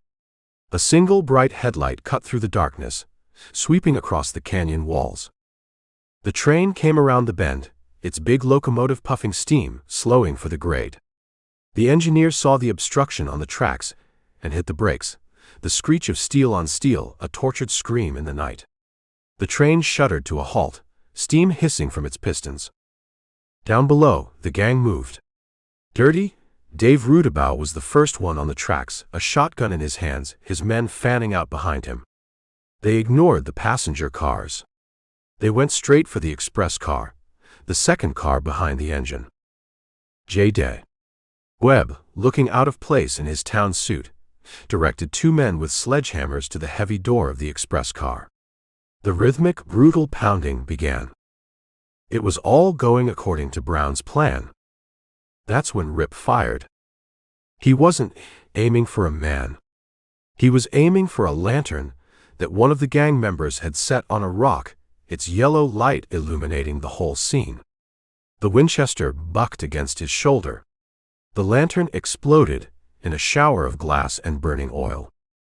The gulch was plunged into darkness, broken only by the faint light from the passenger car windows and the muzzle flashes that immediately erupted from below. On the other side of the canyon, Patrick Sullivan's shotgun boomed, the heavy buckshot tearing into the group of men working on the express car door. A man screamed. The quiet, efficient robbery had turned into a chaotic, blind gunfight. Brown's men, caught in a crossfire from the darkness above, panicked. They fired wildly at the rocks, their bullets ricocheting with angry whines. Rip worked the lever on his Winchester, his movements calm and methodical. He wasn't a soldier. He was a hunter. And he was hunting in the dark. He picked his targets by their muzzle flashes, a fleeting bloom of orange in the night. He fired, moved, and fired again. He saw a man break from cover, trying to get to the horses. It was Dutch Henry Bourne. Rip led him by a foot and squeezed the trigger. The man stumbled, fell, and didn't get up. The fight was short and brutal. Caught between two fires with no clear target to shoot at, the gang's discipline shattered. It was every man for himself. Rip saw J. Webb, the bookkeeper, trying to rally the men. He was shouting orders, his pistol in his hand, but he was a man of ledgers, not of gunfights. A shot from one of Sullivan's men sent him spinning, his arm clutched to his side. He dropped his gun and scrambled behind a rock out of the fight. Only Rudabout was still a threat. He was a cornered animal, dangerous and unpredictable. He had taken cover behind the big wheels of the locomotive, firing his shotgun at any shadow that moved. Rip knew he had to finish it. He left his post on the ledge and began to make his way down the steep rocky slope, moving from shadow to shadow. He could hear the shouts of the passengers on the train, the screams of the wounded. He reached the tracks. The air was thick with the smell of gunpowder and steam. He could see Rudabout, a dark shape in the hiss and smoke of the locomotive. Rip stepped out from behind a boxcar. Rudabout. The big man spun, the shotgun coming up. But Rip was ready. He fired his Colt once, twice. The first shot took Rudabout in the shoulder, spinning him around. The second took him in the chest. Rudabout stood for a moment, a look of profound surprise on his filthy face. He looked down at his chest, then back at Rip. He opened his mouth to say something, but only a bloody cough came out. He fell to his knees, then pitched forward onto the tracks. The silence that followed was deafening. Rip stood over the body, his gun smoking in his hand. It was over. Patrick Sullivan and his men came scrambling down from the rocks. "We got one of them alive," Sullivan said, gesturing toward Webb, who was being held at gunpoint, his face a mask of pain and fear. "The rest, they're either dead or gone." Rip didn't answer. He was looking past the train, past the gulch, toward the low hills to the east. He had seen it during the last moments of the fight. A single rider, watching from a distant ridge. A man who had sat his horse, observed the destruction of his own gang, and then, when it was over, had simply turned and ridden away. It was Brown. He had escaped the trap. Rip ejected the spent cartridges from his Colt, his hand steady. He reloaded the empty chambers, the click of the cylinder turning a small, final sound in the quiet canyon. Chapter 25. He left them. Hoodoo Brown's voice was a low, dangerous hiss. He stood behind his big oak desk in the back room of the Variety Hall, turning a silver dollar over and over in his fingers. The coin glinted in the lamplight. He left my men dead in that canyon, and he just rode away. J-Day. Webb sat in a chair opposite the desk, his arm in a clean white sling, his face the color of old paper. It was a trap, Hyman. The whole thing. Mather fed him the information. Campbell was waiting for us. I am aware of the sequence of events, J.J., Brown said, his voice still quiet, but with a tremor of rage just beneath the surface. What I am not aware of is why you are still breathing. Webb flinched. They took me. Sullivan's men. The U.S. Marshal from Santa Fe posted my bail this morning. He's asking questions. Let him ask. Brown stopped fiddling with the coin and placed it flat on the desk. He looked at the handful of men standing in the room. They were the dregs, the bottom of the barrel. The smart ones, the dangerous ones like Rudabaugh and Dutch Henry, were lying dead in Devil's Gulch. What was left was a collection of saloon sweepings and two-bit thugs. He has embarrassed me, Brown said, his voice dropping even lower. In my own town. He has cost me money. He has cost me men. And now, he has cost me my reputation. He looked at Webb. A man's reputation is all he has. Without it, the fear goes away. And without the fear, the business suffers. We can recover, Webb said, trying for a tone of reason. We lay low. We let the federal man ask his questions and find nothing. In a month, it will all be forgotten. Forgotten. Brown slammed his hand down on the desk, the silver dollar jumping. The quiet menace was gone, replaced by a raw, naked fury. Nothing will be forgotten. I built this town. I built it from dust and greed, and it belongs to me. No drifting cowboy is going to take it away from me. He pointed a shaking finger at the men. I want every man you can find. Every gun for hire who's thirsty for $1. I want you to ride out to that damned ranch. And I want you to burn it to the ground. Hyman, listen to me, Webb pleaded. This is foolish. It's reckless. It will bring the whole territory down on us. I don't care. Brown roared. This isn't about business anymore. This is about principle. He walked around the desk until he was standing over Webb, his face a mask of rage. You will ride out there. You will kill the old man. You will kill the girl. And you will bring me Campbell. I want him alive. I want to have a conversation with him. A long one. He looked at the other men. There's a $500 bonus for every man who rides. Another $500 for the man who brings me Campbell. Now get out. All of you. And don't come back until the Circle S is a pile of smoking ash. The men filed out, their eyes avoiding Webb's, a new ugly excitement on their faces. Webb stayed in his chair, a look of profound despair on his face. The business was over.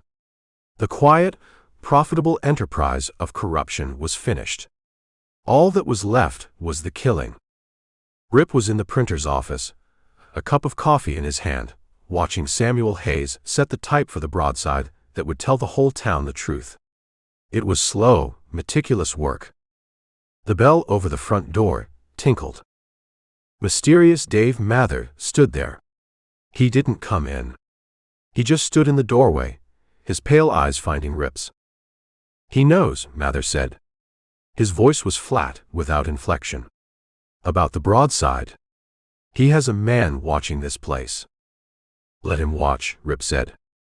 It's not the paper he's worried about anymore, Mather said. He's past that. He's gone mad. He took a half step inside, out of the bright street. He's gathered what's left of his men. He's hiring more, at the saloons. He's going after the Sullivans. All of them. Rip set his coffee cup down. When? Now, Mather said. They're riding out within the hour. He wants the ranch burned. He wants everyone dead. Rip looked at Hayes. The old printer's face was pale, but his hands were still steady on his composing stick. There's still time, Rip said to Mather. You're the marshal. You could deputize some men. Stop him. Mather almost smiled.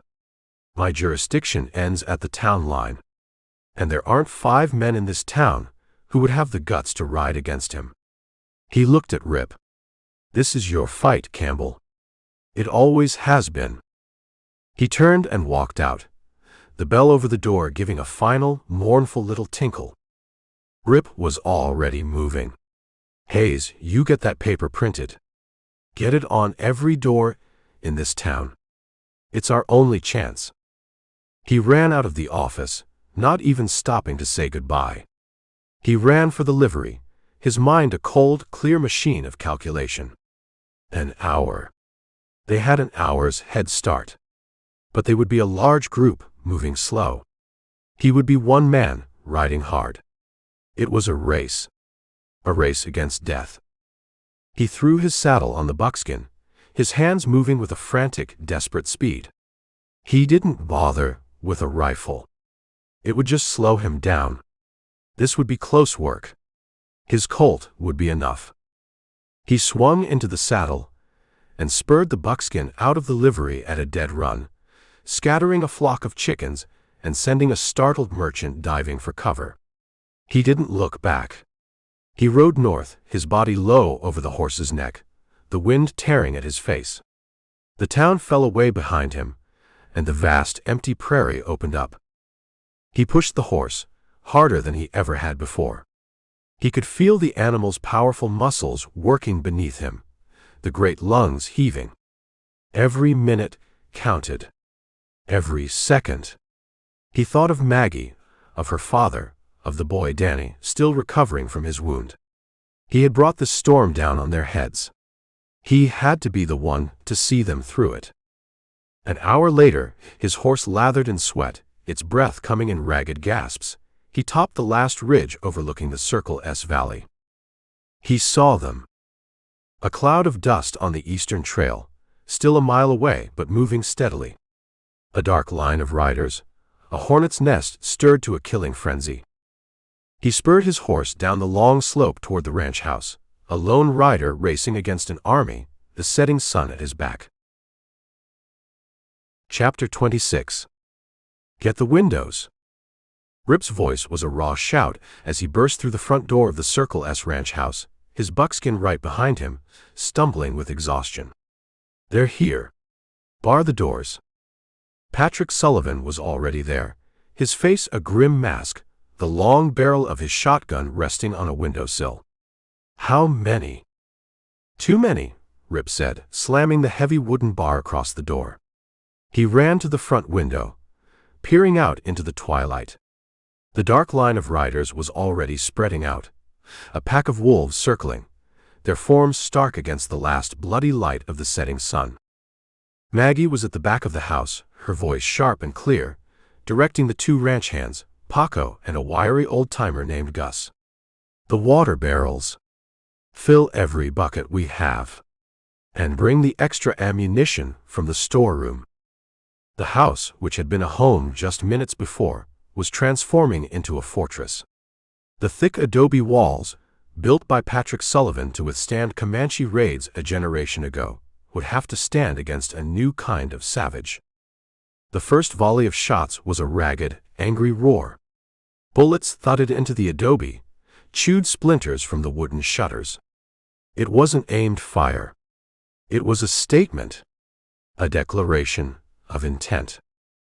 Rip took a position at a front window, the same one where he'd stood with Maggie just days before. He rested the barrel of his Winchester on the sill, his movements economical, his mind cold and clear. The race was over.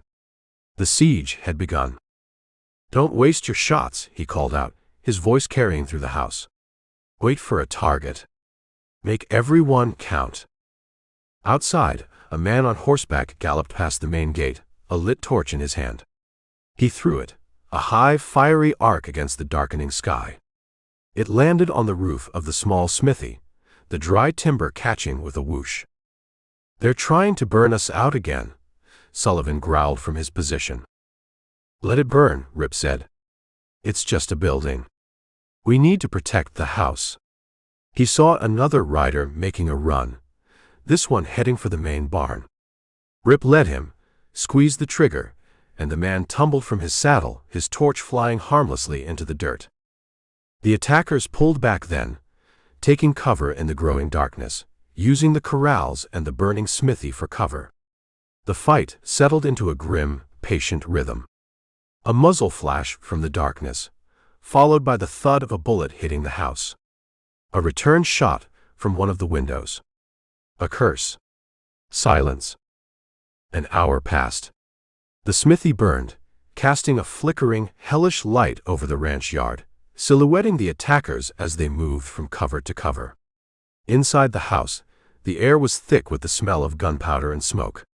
Maggie moved from window to window, her Winchester speaking with a calm, deadly authority. She reloaded with a practiced efficiency, her face set, her eyes narrowed. She was no longer a grieving widow. She was a soldier defending her home. In a back room, Danny lay on a cot, a pistol in his hand, his young face pale but determined. Dr. Morrison's work had saved him, but he was too weak to stand. His job was to guard the rear.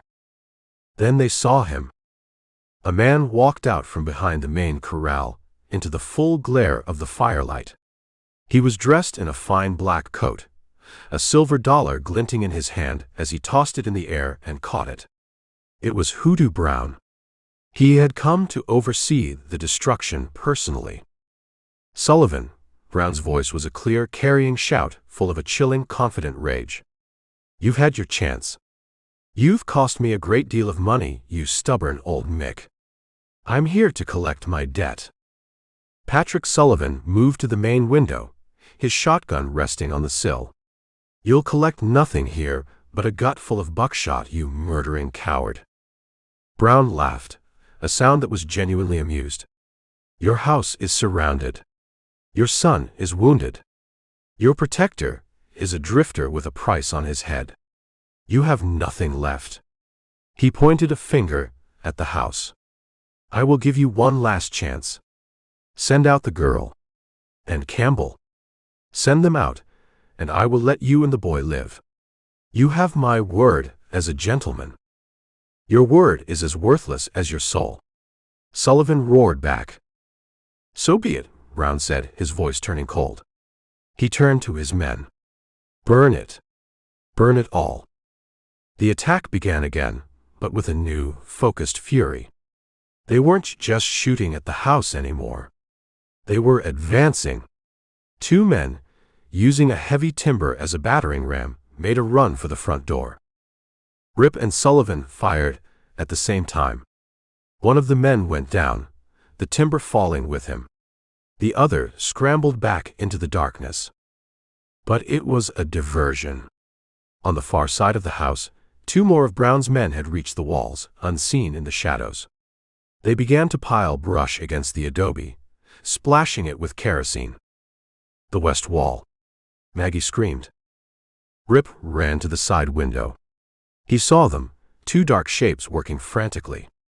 He fired, but they were too close to the house, almost directly underneath him. He couldn't get a clear shot. He looked around the room, his eyes wild. He saw a heavy oak table. "Help me," he yelled to Sullivan. Together, they heaved the heavy table, upending it and shoving it against the window. Rip climbed onto it, his boots scraping on the polished wood. He used the butt of his Winchester to smash out the top of the window frame. He leaned out, the fire from the smithy hot on his face. He could see them now, directly below him. One of them was looking up, his face a pale oval in the darkness, a lit match in his hand. Rip didn't have time to aim. He just fired, a single downward shot from his Colt. The man with the match grunted and fell, the match fizzling out in the dirt beside the kerosene-soaked brush. The other man looked up, his rifle coming around. Rip fired again, the Colt bucking in his hand, the sound deafeningly close to his own head. Chapter 27. They're coming through the corral. Paco's voice was a high, thin scream from a side window, cut short by the shattering of glass. Rip scrambled down from the table, his ears ringing from the close-quarters blast of his own gun. He looked across the room. Patrick Sullivan was reloading his shotgun, his movements methodical, his face a granite mask in the flickering firelight. "Stay down," Rip yelled at Maggie, who was already moving, leaving her wounded brother's side to take up a rifle at another window. The attack had shifted. Brown's men were no longer just circling. They were pressing, a coordinated assault from three sides. The burning smithy cast long, dancing shadows, turning the yard into a disorienting landscape of light and darkness. A man made a run from the main corral toward the house, a lit stick of dynamite in his hand, the fuse a sputtering, angry spark. Sullivan's shotgun boomed, a deafening roar that shook the whole house. The man with the dynamite disappeared in a red mist, the stick flying through the air and landing near the watering trough, where it went off with a crump that sent a geyser of water and mud into the air. "There's too many of them," Gus, the old ranch hand, yelled from his post. A bullet tore through the wall next to his head, showering him with adobe dust. Rip saw it then. A new threat. While they had been focused on the front and the west wall, three men had used the chaos to crawl up to the blind spot on the east side of the porch. They were setting up for a final rush on the main door. "Patrick!" Rip shouted, pointing. "The door!" Sullivan saw them. He didn't hesitate. He turned from his window, his face set in a look of grim, terrible resolve. He was a king defending his castle, and the barbarians were at the gate. "Maggie, keep their heads down," he roared. Before Rip could stop him, the old man unbarred the heavy front door and stepped out onto the porch, directly into the firelight. It was a magnificent, suicidal act of defiance. He stood there, a giant silhouetted against the light from the doorway, the twin barrels of his shotgun looking like cannons. The three men on the east side of the porch froze, surprised by the sudden appearance of the old man they thought was cowering inside. Sullivan gave them both barrels. The blast was a physical blow, a wave of sound and fury that swept the porch clean. Two of the men were thrown backward, as if hit by a train, their bodies torn apart by the buckshot. The third man, who had been slightly behind the others, got off a single panic shot. Rip saw the old man stagger. He saw the shotgun slip from his hands, clattering on the wooden planks of the porch. He saw Patrick Sullivan look down at his own chest, a look of profound surprise on his face, as a dark stain blossomed on the front of his shirt. Then he crumpled to his knees and fell. "No!" Maggie screamed, a raw animal sound of pure anguish. She started to run for the door, but Rip grabbed her, pulling her back from the open doorway just as a fresh volley of bullets tore through it. "Stay down," he yelled, shoving her to the floor. He fired his Winchester through the doorway, driving the remaining attackers back into the darkness. He slammed the door shut and dropped the heavy bar back into place. He turned. Maggie was already at her father's side, trying to pull the big man back into the house. Rip helped her, their combined strength barely enough to drag the wounded man across the threshold and out of the line of fire. They laid him on the floor in the center of the room. The wound was bad.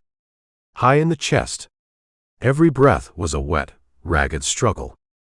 "Da," Maggie whispered, her hands covered in her father's blood. Hold on. Please. The old man's pale blue eyes found hers. He tried to smile. Fought our own battles, he wheezed. He looked past her, his gaze finding Rip. He reached out a trembling hand and grabbed the front of Rip's shirt, his grip surprisingly strong. Protect her, he gasped, his eyes boring into Rip's. The ranch, the name. Don't let them have it. I won't, Rip said, his voice thick. I promise. The old man seemed satisfied. A flicker of the old fire returned to his eyes. He looked toward the front of the house, where Hoodoo Brown was still shouting from the darkness. Tell that snake, he started, but a racking cough shook his body, and the words were lost in a gush of blood. Outside, Hoodoo Brown laughed, a sound that was clear and cruel in the sudden lull in the fighting. Sounds like someone's having a bit of trouble in there. Don't you worry, Sullivan. I'll be sure to conduct the inquest personally. I'm the county coroner, you know. It's my official duty.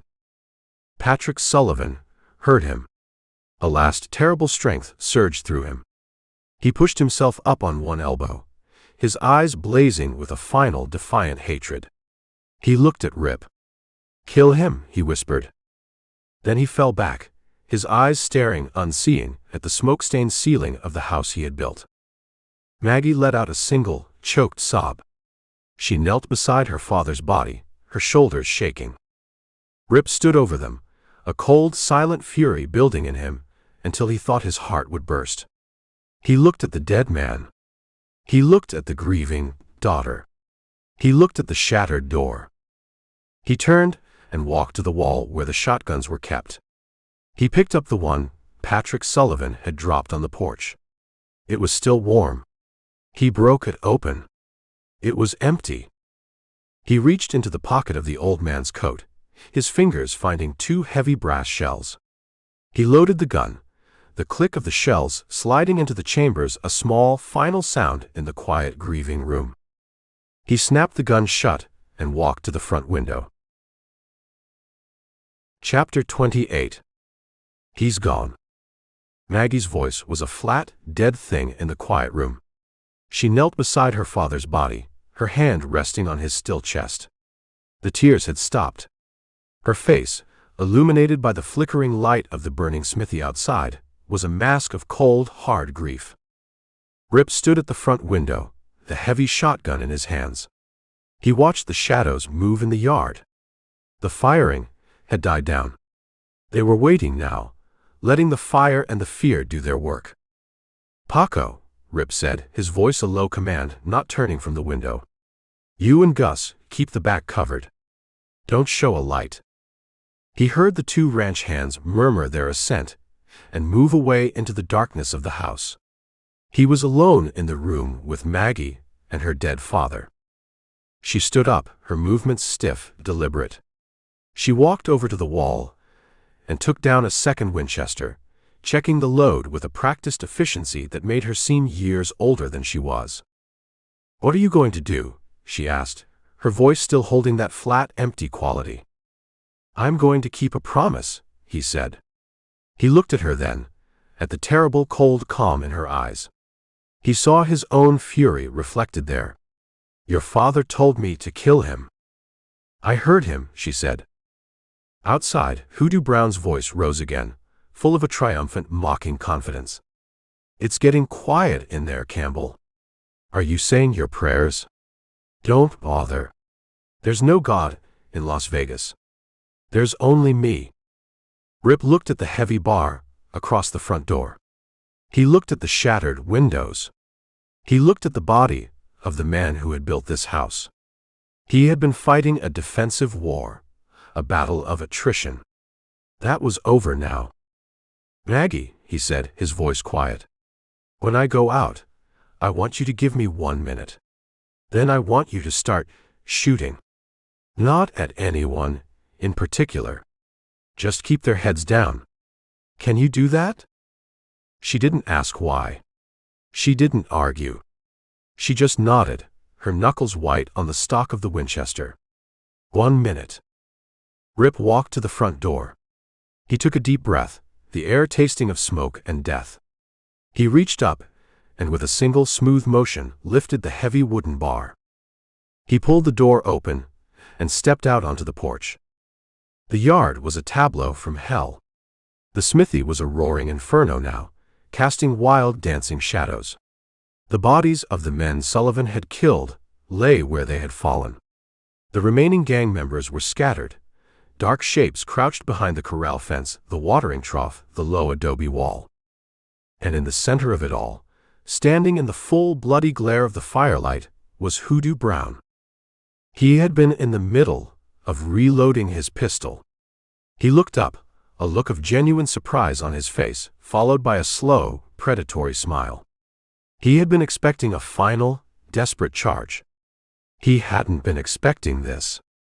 He hadn't been expecting one man, walking out into the open as if he were taking a Sunday stroll. "Well, well," Brown called out, his voice full of a pleased, cruel amusement. "The prodigal son returns. Have you come to surrender, Campbell? To beg for your miserable life?" Rip didn't answer. He just kept walking, down the porch steps and into the yard, the shotgun held loosely in his hands, its twin barrels pointed at the ground. He walked with a slow, deliberate stride, his eyes fixed on Brown. The other gang members, confused by this strange, silent advance, held their fire, looking to their leader for a signal. "I admire your courage, Campbell," Brown said, his smile widening. "It's a shame I have to kill you." He holstered his half-loaded pistol and drew the other one from his belt, a big silver-plated Colt. He cocked it, the sound a sharp, final click in the sudden silence. "I'll do it myself." A personal touch. The coroner's last case. Rip kept walking. 20 yards. 15. The heat from the burning smithy was a physical blow on the side of his face. He could see the sweat glinting on Brown's forehead. He could see the manic, triumphant light in his eyes. Brown raised his pistol, taking his time, savoring the moment. That's when Maggie opened fire. The Winchester roared from a front window, the shot not aimed at Brown, but at the men behind the corral. A second shot followed, then a third, the bullets tearing into the wood, sending splinters flying.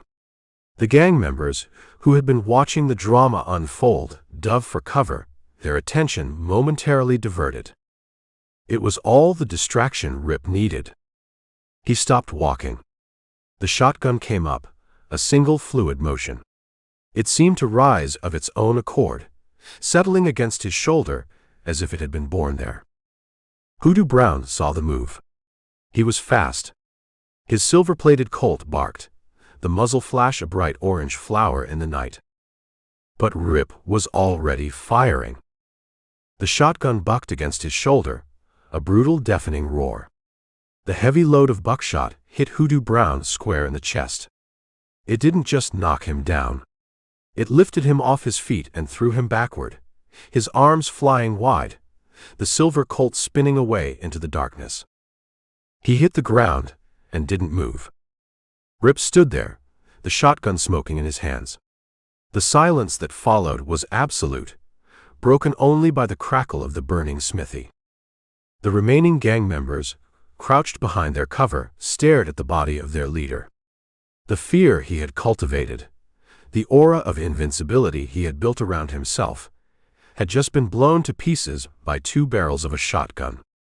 One of them, a man behind the watering trough, made a decision. He stood up, threw his gun on the ground, and ran.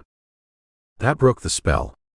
Another man followed, then another, scrambling for their horses, their only thought to get away, to disappear into the night before the man with the shotgun decided to reload. Rip didn't watch them go. He walked over to where Hoodoo Brown lay, a dark, still shape in the firelight. He looked down at the man who had terrorized a town, who had murdered and stolen and corrupted everything he touched. He was just a body now, his fine black coat torn and bloody, his reign of fear over. He broke open the shotgun, the 2 spent shells ejecting onto the dusty ground beside the dead man. Chapter 29. He's dead. The words were a panicked whisper from the darkness behind the corral. "Brown's dead. I saw it." "Shut your mouth," another voice hissed back. "Campbell's still out there. With that damn scattergun." Rip stood over Hoodoo Brown's body, the smoke from his shotgun barrels a thin gray wisp in the firelight.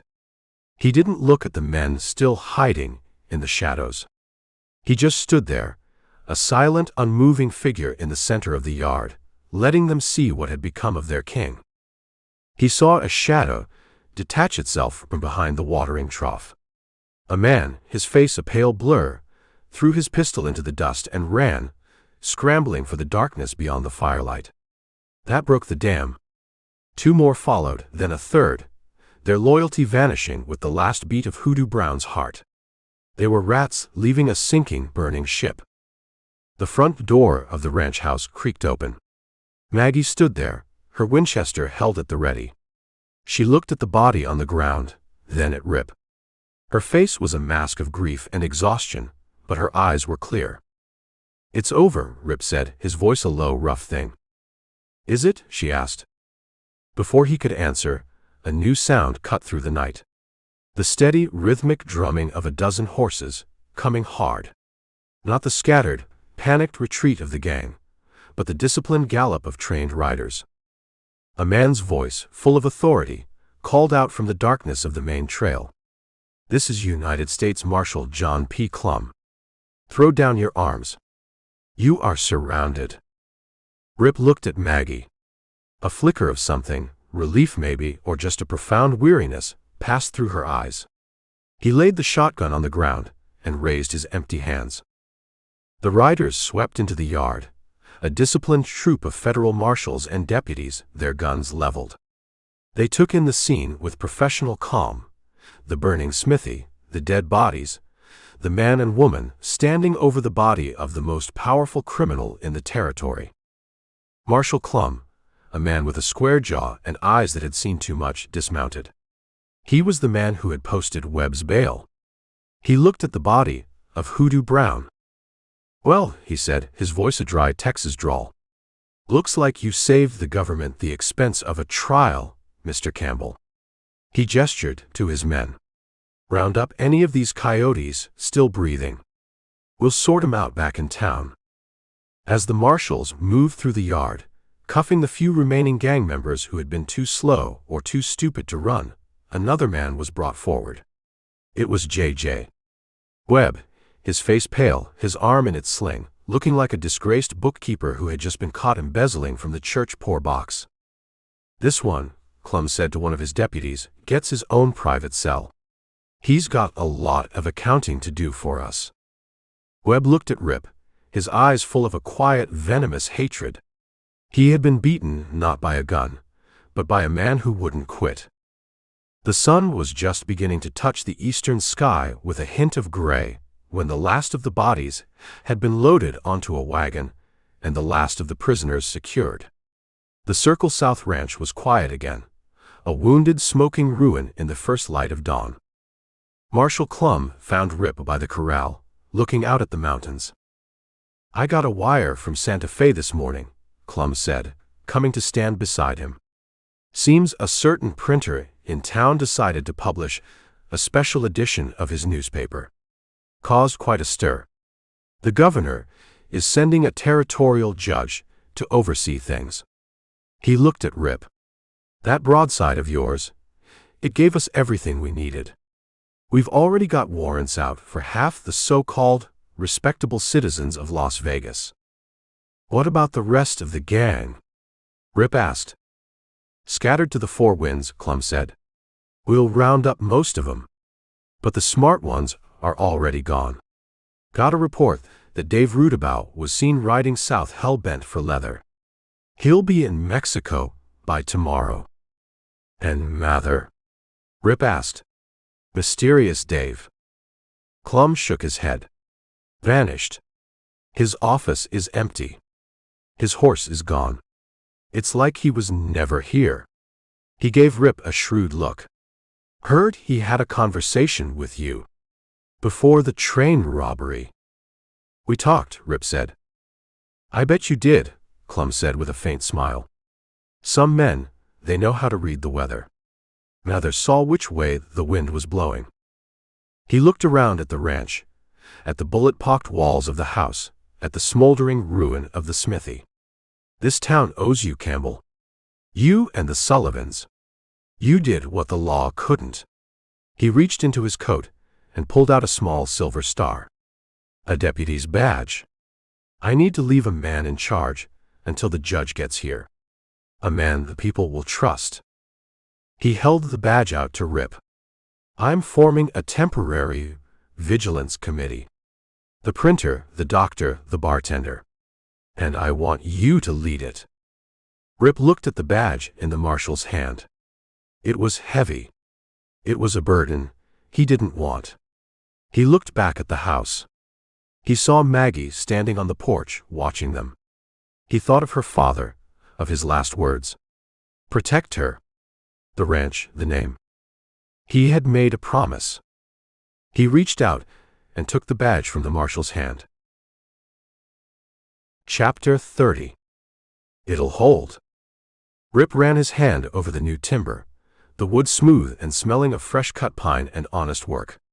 The frame of the new barn stood stark against the autumn sky, a skeleton waiting for its skin. Maggie stood beside him, a smudge of dirt on her cheek, a hammer in her hand. My father always said you build a barn to outlast the men who built it. He was a smart man, Rip said. It had been 3 months. 3 months since the siege, since the bodies had been carried away, since the smoke had cleared. The territorial judge had come and gone, his sentences swift and final. J. Day. Webb, his books telling a story he couldn't deny, was on his way to a federal prison. The rest of Brown's gang were either dead, scattered, or awaiting the hangman. Las Vegas was quiet. For the first time in a long time, it was a real quiet, not the silence of fear. Rip still wore the deputy's badge Marshal Clum had given him, but he wore it under his shirt now. He was a rancher, not a lawman. He and Maggie, along with Paco, Gus, and a handful of new hands, had spent the last 3 months rebuilding. They'd repaired the house, rebuilt the smithy, and now the barn was rising from the ashes of the old one. The new stock arrives next week, Maggie said, looking out at the empty corrals. From Colorado. Good breeding bulls. We'll be ready for them, Rip said. They worked in a comfortable silence for a while, the sound of their hammers a steady rhythmic beat of renewal. The work was hard, but it was good. It was the kind of work that healed a place, that scrubbed the memory of violence from the land. The next day, Rip rode into town for supplies. The change was palpable. The false fronts on the buildings were getting fresh coats of paint. The boardwalks were swept clean. He saw Samuel Hayes standing outside the Gazette office, talking with Dr. Morrison. They were laughing. Rip tied his horse in front of the Silver Dollar. Honest John Mackenzie was behind the bar, and the place was full of the low, easy murmur of men talking business, not plotting it. Afternoon, Deputy, Mackenzie said, a real smile on his face. It's just Rip, John, he said, taking a seat at the bar. And I'll have a beer. First one's on the house, Mackenzie said, drawing a cool, foaming glass. For the man who brought the rain. Rip took a long drink. The beer was cold and clean. How are things? Quiet, Mackenzie said, and for once it was a good word. The railroad is bringing in legitimate freight. Patterson, the agent, he looks like a man who's had a 10-ton weight lifted off his shoulders. The merchants are smiling again. They're paying their taxes to the county now, not to a ghost in a black coat. He leaned closer. The new marshal gets in on Friday. A good man, they say. From Dodge City. Knows his business. That's good to hear, Rip said. He reached under his shirt and unpinned the silver star. He polished it on his sleeve, then slid it across the bar to Mackenzie. See that he gets this, will you? Tell him the temporary help is retiring. Mackenzie looked at the badge, then at Rip. You're not leaving? I'm not leaving, Rip said. But my jurisdiction ends at the Circle S fence line. He finished his beer, paid for it, and walked out, leaving the badge and the job behind. He picked up the supplies, new hinges for the barn door, a sack of coffee, a bolt of blue calico cloth Maggie had asked for. He was a rancher now, buying rancher's supplies. He rode out of town, not looking back. The railroad tracks glinted in the sun, a promise of a future that was no longer owned by one man's greed. He thought about what had happened, about the quiet courage of a few good people who had decided they had been pushed far enough. It hadn't been his fight, not at the start, but it had become his. He had been a drifter, a man just passing through. But this place, this violent, corrupt, beautiful, stubborn place, had gotten under his skin. When he got back to the ranch, the sun was setting, painting the sky in the same fiery colors as the night of the siege. But the colors were beautiful now, not terrible. Maggie was on the porch, waiting for him. She had washed her face and changed into a simple dress. The new barn stood half-finished behind her, a testament to their shared work, their shared future. He dismounted and walked up the steps, handing her the bolt of cloth. "They had the color you wanted." She took it, her fingers brushing his. "Thank you." They stood there for a moment, the silence comfortable, full of unspoken things. "I quit today," he said. "Quit what?" "The job," he said. "The badge." "I'm not a lawman, Maggie." "I know what you are," she said, her voice soft. He looked at her, at the strength and the grace in her face. He thought of his life before Las Vegas, a life of dusty trails and lonely campfires. He thought of the future, of this ranch, of the life they could build here together from the ashes. "Maggie," he said, his own voice a little rough. "I'm a man who's better at fixing fences than he is at talking. But I need to say this." He took a deep breath. "I'd be honored if you'd be my wife." She didn't answer right away. A slow smile spread across her face, a smile that reached her eyes and lit them up from the inside. "I thought you'd never ask," she said. He reached out and took her hand. Her hand was strong and capable, a hand that knew how to work, how to fight, how to heal. It fit perfectly in his. They stood there on the porch of the house her father had built, the house they had defended, and watched the last of the sun disappear behind the mountains, their hands clasped together, a silent promise in the quiet of the evening. Love audiobooks? Get over 100 Wild Western audiobook on YouTube. Subscribe for full listens, no fluff. Wild Western Roundup. Want even more action-packed adventures in the Wild West? Join the posse. Download your free copy of Wrangler today. Or keep reading the Rip Campbell Wild Western series in Amazon. The end.